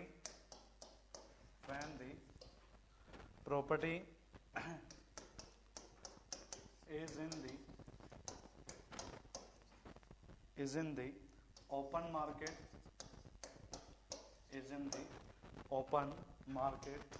is known as market value। अब आपके पास क्या होते हैं, तुम जो मार्केट की रेट है 20 लाख, तुम उसी में बेचना चाहते हो तो मार्केट रेट कहलाएगी। जो भी आपके पास रेट है बाजार में तो आप उस रेट पे बेच रहे हैं तो वो आपके पास क्या कहलाएगी, मार्केट वैल्यू कहलाएगी। क्लियर है?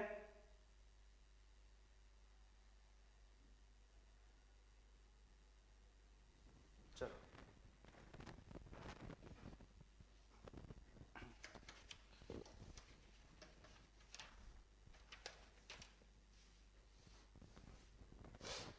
फिर बात करते हैं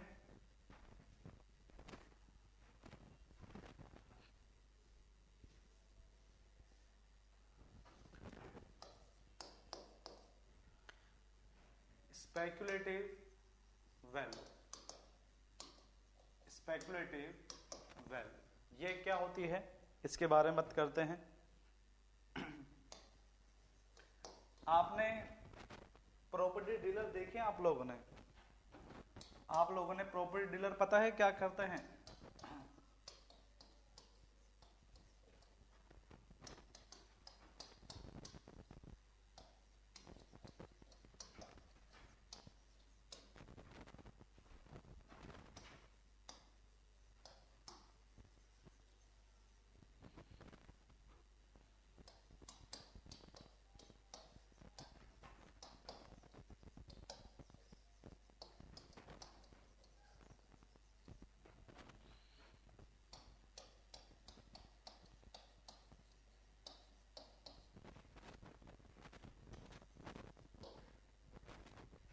हाँ, वो लोग क्या करते हैं,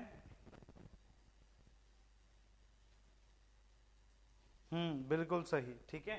तो क्या करते हैं, प्रॉपर्टी को परचेज करते हैं कहां पर, लोअर वैल्यू पर, और बेच देते हैं कहां पर, हायर वैल्यू पर। वो भी दलाल ही होते हैं, दलाल ये काम भी करते हैं। मतलब किसी बिल्डिंग को खरीदा कम में और हैंड टू हैंड ही ज्यादा पे बेच दिया दूसरे को, तो वो वैल्यू क्या कहलाएगी, स्पेकुलेटिव वैल्यू। क्लियर है?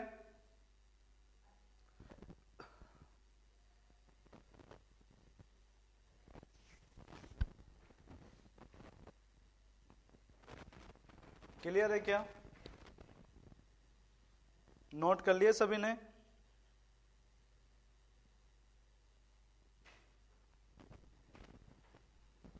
यही डेफिनेशन पूछता है, यही डेफिनेशन जो मैं लिख रहा हूं सचिन बेटा, ये सारी डेफिनेशन ऐसे ही पूछ रखी है। चक्कर है लोगों को पता ही नहीं होता, ये चीजें पता ही नहीं होता लोगों को। पोटेंशियल वैल्यू,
देखो नाम क्या है, पोटेंशियल वैल्यू।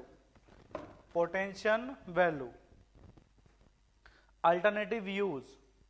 सचिन बेटा, अल्टरनेटिव यूज, कोई आपके पास प्रॉपर्टी है जो मार्केट से ज्यादा रेट पर आप बेचना चाहते हैं, क्योंकि उसके आप अल्टरनेटिव यूज भी है। क्योंकि देखो अगर कोई प्रॉपर्टी बाजार या मॉल के पास है तो आप क्या करोगे, आप नीचे वाला जो एरिया होगा वो एज ए शॉप की तरह बेच दोगे लाखों के अंदर, और आप उसके जस्ट सेकंड फ्लोर से अपना घर बना के उसके ऊपर रहने लग जाओगे, या फिर नीचे वाला जो आपके पास रूम रहेगा उसको आप किराए पे दे सकते हो। तो मतलब कुछ एडवांटेज होगी उस घर की जिस कारण से आप उसको ज्यादा रेट पर बेच सकते हो, तो उसे ही बोलते हैं पोटेंशियल वैल्यू।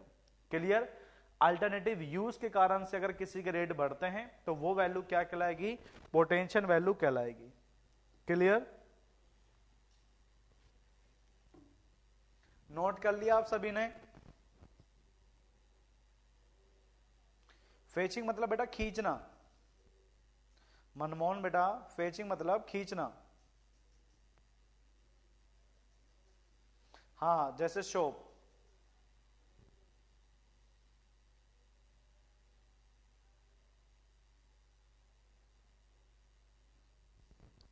मुंबई में, दिल्ली में, या कहीं पे भी आप रहते हो, अगर आपका घर बाजार के पास है तो आप करोड़पति हैं। Monopoly value.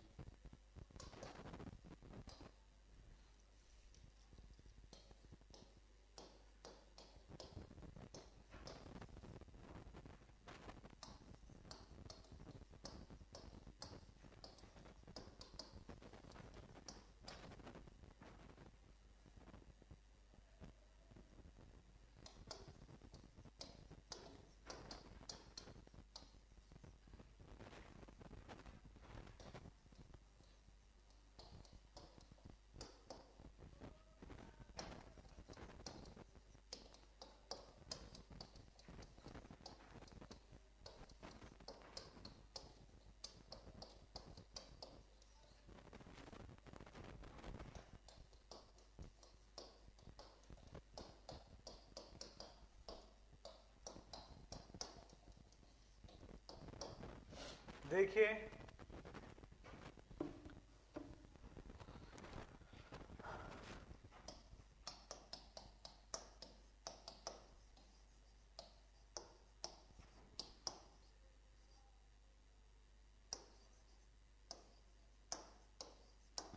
इसमें आपके पास क्या होता है, मोनोपोली वैल्यू के अंदर एकदम एक जमीन गांव में 12 लाख और वहीं एक जमीन रोड के पे पास ऊपर है। देखिए यहाँ पे आपके पास क्या होता है कि बिल्डिंग के कुछ एडवांस फीचर्स होते हैं जिस कारण से उसे ज्यादा वैल्यू पे बेच दिया जाता है, उसे बोलते हैं मोनोपोली वैल्यू। क्या बोलते हैं? Monopoly value. फॉर एग्जाम्पल आपका जो घर है वो 2 साइड है, आपके पास जो घर है वो गली के 2 साइड पर है, तो भी इस घर की रेट ज्यादा होती है, उसकी रेट क्या होती है? ज्यादा होती है। कोई जमीन है जो हाईवे के टच में थी और सडनली वहां पर आपके पास हाईवे प्रोजेक्ट आ गया तो उसका रेट भी बढ़ जाता है। समझे बात को? या फिर आपका जो घर है वो समुद्र के किनारे है तो आपका रेट क्या हुआ? बढ़ गया। क्लियर? तो ये सभी क्या है? Monopoly value. या आपने घर में ही कुछ चीजें इतनी शानदार बना रखी है, इंटीरियर उसका इतना अच्छा है कि आप उसको उससे ज्यादा रेट में बेच सकते हैं। कह दोगे यार ये तो इंटीरियर मेरा 20 लाख का है, तो कह दोगे ना इस तरीके से, तुमने लगाया होगा इंटीरियर बेच सकते 5-6 लाख का, तुमने कह दिया कि भाई 10-15 लाख का तो बेचना पड़ेगा।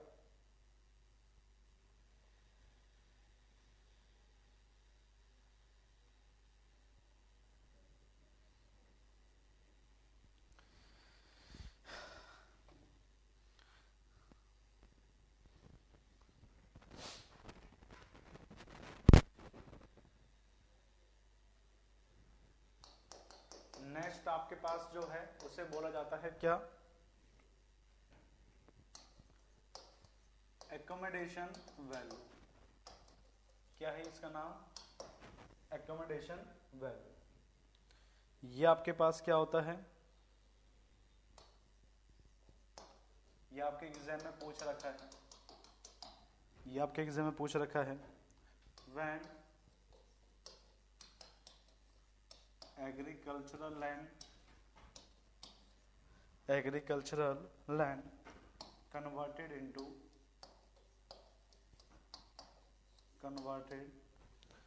into development and converted into development land then suddenly cost of land is increased. That's known as accommodation value. ठीक है, ये क्या है? accommodation value है. क्या होता है यहां पर?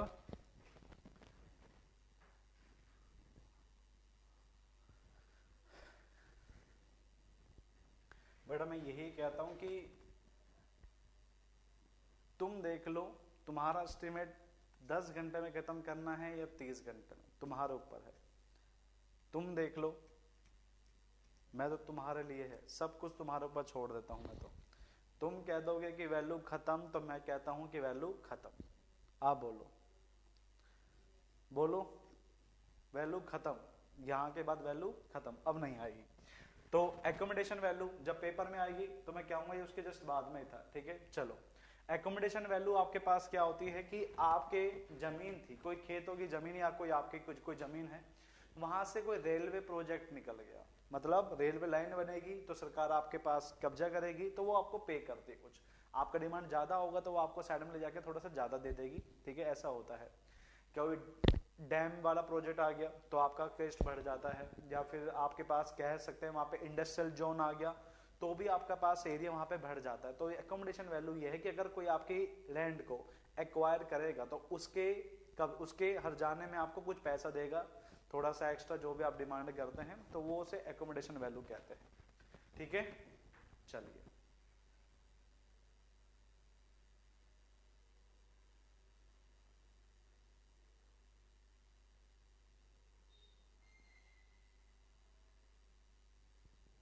क्लियर है?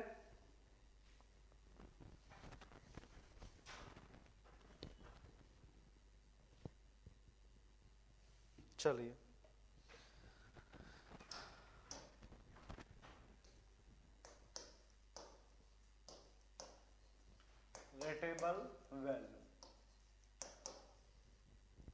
रेटेबल वैल्यू आपके पास क्या कहता है? Gross income minus repair and maintenance.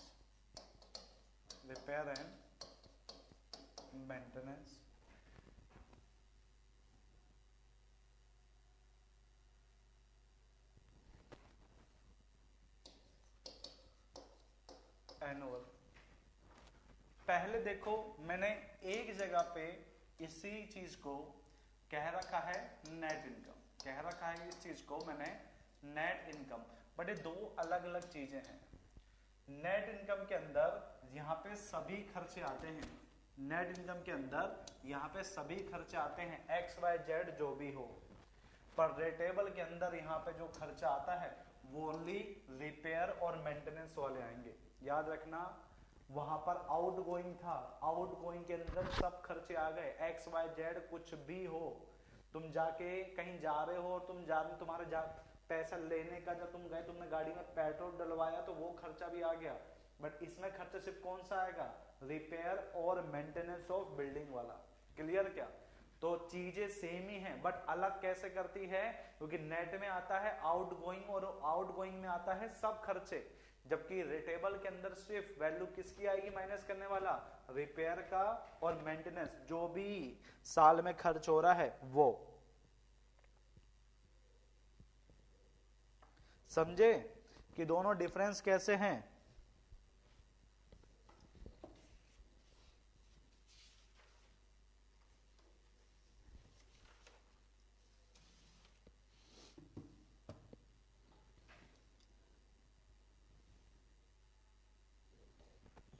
चलिए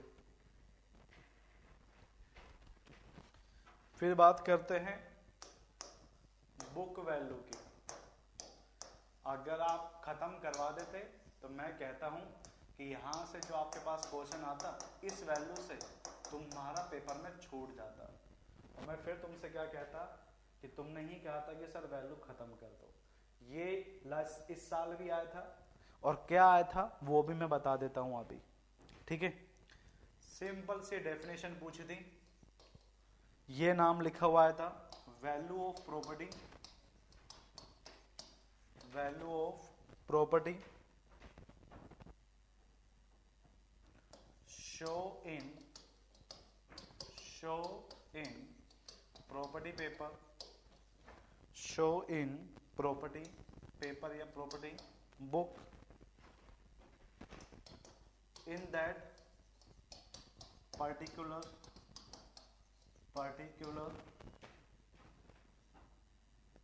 particular टाइम, किसी भी टाइम का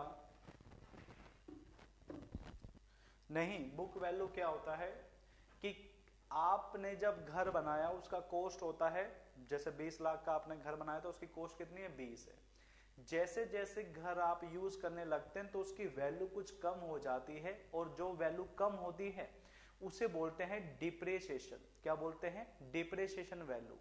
तो बुक वैल्यू किसी भी साल का कैसे निकाला जाएगा, जो एक्चुअल कॉस्ट था मेरा 20 लाख, तो डिप्रेशिएशन हर साल में कितना कितना हो रहा है, अगर उस वैल्यू को उसमें से माइनस कर दोगे तो वो आपका वैल्यू क्या कहलाएगा, बुक वैल्यू कहलाएगा, ठीक है। तो बुक वैल्यू किसी भी टाइम पर किसी भी स्ट्रक्चर का एक्चुअल रेट निकालने के लिए जो वैल्यू जो बुक यूज की जाती है वो बुक वैल्यू कहते हैं।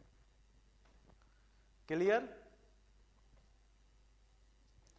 और अभी डिटेल में चलेगा अभी, ठीक है, और अभी चलेगा, बहुत लंबा टॉपिक है ये वाला, क्योंकि क्वेश्चन बहुत आते हैं।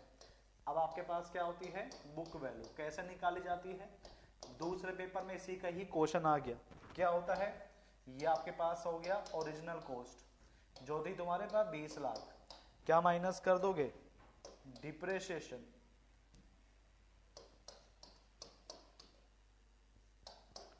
Depreciation of that particular year, okay. तुम मान लो 2021 का निकालना चाहते हो, तो यहां पे डिप्रेशिएशन कितने साल तक का होगा, यहां डिप्रेशिएशन कितने साल तक का होगा, 21 साल तक का, 2021 तक का होगा। क्लियर? अगर तुम बुक वैल्यू इस ईयर की निकालना चाहते हो तो 20 लाख में से कितना डिप्रेशिएशन करोगे, जो तुम्हारे पास जिस साल का तुम निकालना चाहते हो उस साल तक का डिप्रेशिएशन कितना हो रहा है।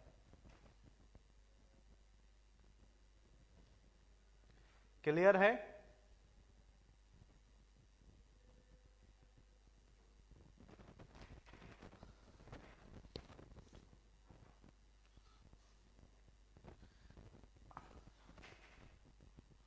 डिप्रेशिएशन किस किस चीज का हो सकता है बताएंगे बेटा, मैंने क्या कहा है तुमसे, थोड़ा सब्र तो रखो, सब चीजें आएंगी और तुम्हें पता चल जाएगा। हाँ, उसी ईयर्स का नहीं, उस ईयर तक का, उस ईयर का नहीं कह रहा, उस ईयर तक का, मतलब मान के चलो तुमने तुम्हारा घर बनाया था 2000 के अंदर, अब तुम्हारा पास कौन सा ईयर चल रहा है, 2021, तो तुम्हें कितने साल का निकालना पड़ेगा, 21 साल इनटू डिप्रिसिएशन। क्लियर भाई? तुमने तुम्हारा जो घर था वो 2000 में बनाया था, चलना 2021, तो डिप्रिसिएशन को कितने से माइनस करोगे, प्लस मल्टीप्लाई करोगे 21 से, ठीक है। सब्र रखो, सब मिलेगा तुम्हें, सब मिलेगा। अभी पहले बुक वैल्यू की बातें चलने दो, अभी बुक वैल्यू से पूछा करो। अब नोट करके, अब मुझे ये बताओ कि अगर ये डिप्रिसिएशन हर साल का ऐड होता जाएगा, तो जब ये बिल्डिंग जो 50 साल की लाइफ थी, तो मैं डिप्रिसिएशन को 50 साल से माइनस करूंगा। जो डिप्रिसिएशन थी, जो डिजाइन लाइफ है उसकी 50 साल है, तो मैं जो डिप्रिसिएशन आ रहा है वो 50 साल से मल्टीप्लाई करूंगा, तो मेरा बुक वैल्यू कितना बच जाएगा लास्ट में। अगर मैं एंड ऑफ डिजाइन लाइफ पर पूछता हूं, हाँ बिल्कुल सही, कितना हो जाएगा, स्क्रैप वैल्यू के बराबर। At the end of design life, at the end of design life जो आपके पास बुक वैल्यू होता है, जो आपके पास बुक वैल्यू होगा वो किसके इक्वल हो जाएगा, आपके पास स्क्रैप वैल्यू के। और स्क्रैप वैल्यू नहीं मिला तो, अगर ऑप्शन में स्क्रैप वैल्यू नहीं मिला तो क्या हो जाएगा, स्क्रैप वैल्यू नहीं मिला तो सैल्वेज वैल्यू। क्या हो जाएगा, सैल्वेज वैल्यू। क्लियर?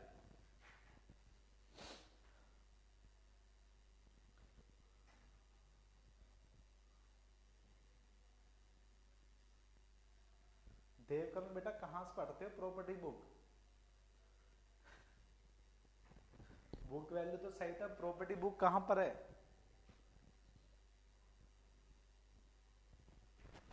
दिखाओ।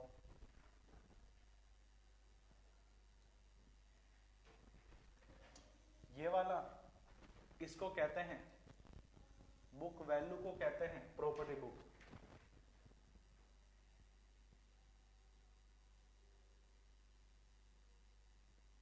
ठीक है, जो आपके पास बुक वैल्यू होती है उसी को प्रॉपर्टी बुक कहते हैं। मतलब तुम्हारे पास देखो होता कैसे है, मैं बता देता हूं तुम्हें, मैं बना के दिखा देता हूं एक बार। ठीक है, कैसे रहता है देखो, चलो क्वेश्चन करवा देता हूं, तुम्हारा क्लियर हो जाएगा। क्वेश्चन करवा देता हूं एक जो तुम्हारे पास क्लियर हो जाएगा।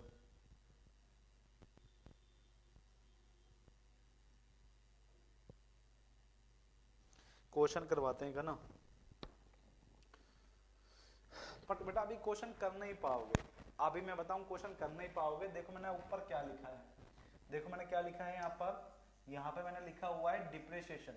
जब तक डिप्रिसिएशन नहीं समझ पाओगे तब तक बुक वैल्यू कैसे निकालोगे? क्लियर? क्या वह बुक वैल्यू हो जाए उसके बाद तुम क्वेश्चन कर लोगे, उसके बाद तुम क्वेश्चन कर लोगे। ठीक है, चलो तो पहले मैं डिप्रिसिएशन बता देता हूं आपको एक बार, फिर उसके क्वेश्चन करेंगे अपन जितने भी हैं। ठीक है, डिप्रिसिएशन।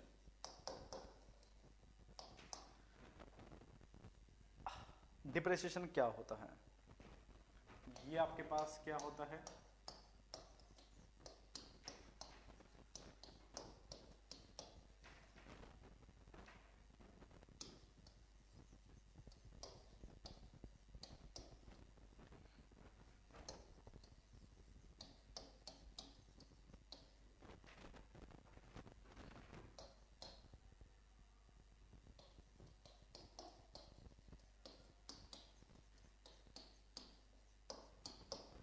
तुम बिल्डिंग को यूज करते हो, तुम बिल्डिंग को यूज करते हो तो यूज करने के कारण से कुछ ना कुछ खराबी होगी, तो उसे ही हम बोलते हैं वियर एंड टियर, उसे कहते हैं वियर या टियर।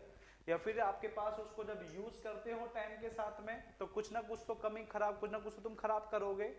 तो कुछ किसी भी कारण से या आपके यूज के कारण से या फिर आप जब रह रहे हो उसके कारण से आपके पास बिल्डिंग का कुछ ना कुछ तो लॉस होता है। ठीक है, तो जो भी लॉस हो रहा है टाइम के साथ में बिल्डिंग के अंदर वो क्या कहलाता है? डिप्रिसिएशन कहलाता है, वो कहलाता है डिप्रिसिएशन। हाँ बिल्कुल सही, मेंटेनेंस नहीं करते उस कारण से ही होता है। पर बेटा जब तुम घर में रहने लग जाते हो ना वो तो भी इसको लॉस ही मानते हैं।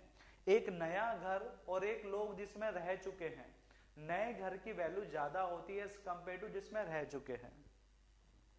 ठीक है, तो मेंटेनेंस की बात तो ठीक कह रहे हो, बट आपके रहने के कारण से भी रेट वहां पे कम हो जाती है। ठीक है,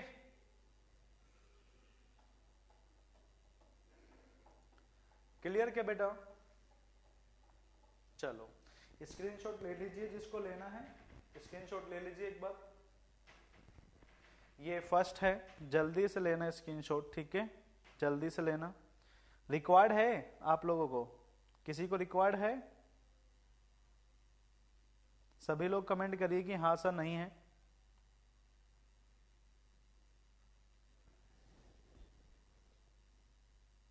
लो 3 तक लो विपिन बेटा, 3 तक लीजिए। ये फर्स्ट है, ये फर्स्ट है, ये सेकंड है,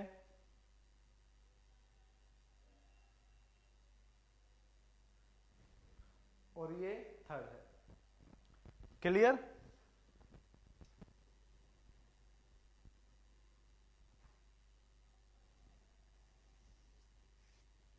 ठीक है। तो अगेन कल आपसे वापस मिलेंगे और कल आपका इवनिंग में भी क्लास होगा, आप सभी को मैं बता देता हूं। तो कल 5 आवर्स की क्लास होगी, 3 घंटे morning and 2 hours in evening time, ठीक है। तो कल वापस मुलाकात होगी, जब तक आप क्वेश्चन लगाते रहिए, सिर्फ न्यूमेरिकल पोर्शन छोड़ देना और बाकी क्वेश्चन लगाते रहना, और जो नहीं होते उसको आप भेज सकते हैं, ठीक है। क्लियर? शाम को आज नहीं है, कल से क्लास करेंगे, आज नहीं कल से क्लास करेंगे शाम को, ठीक है। ठीक है बेटा, सुधी बेटा देख लेंगे, है ना, ठीक है, चलो।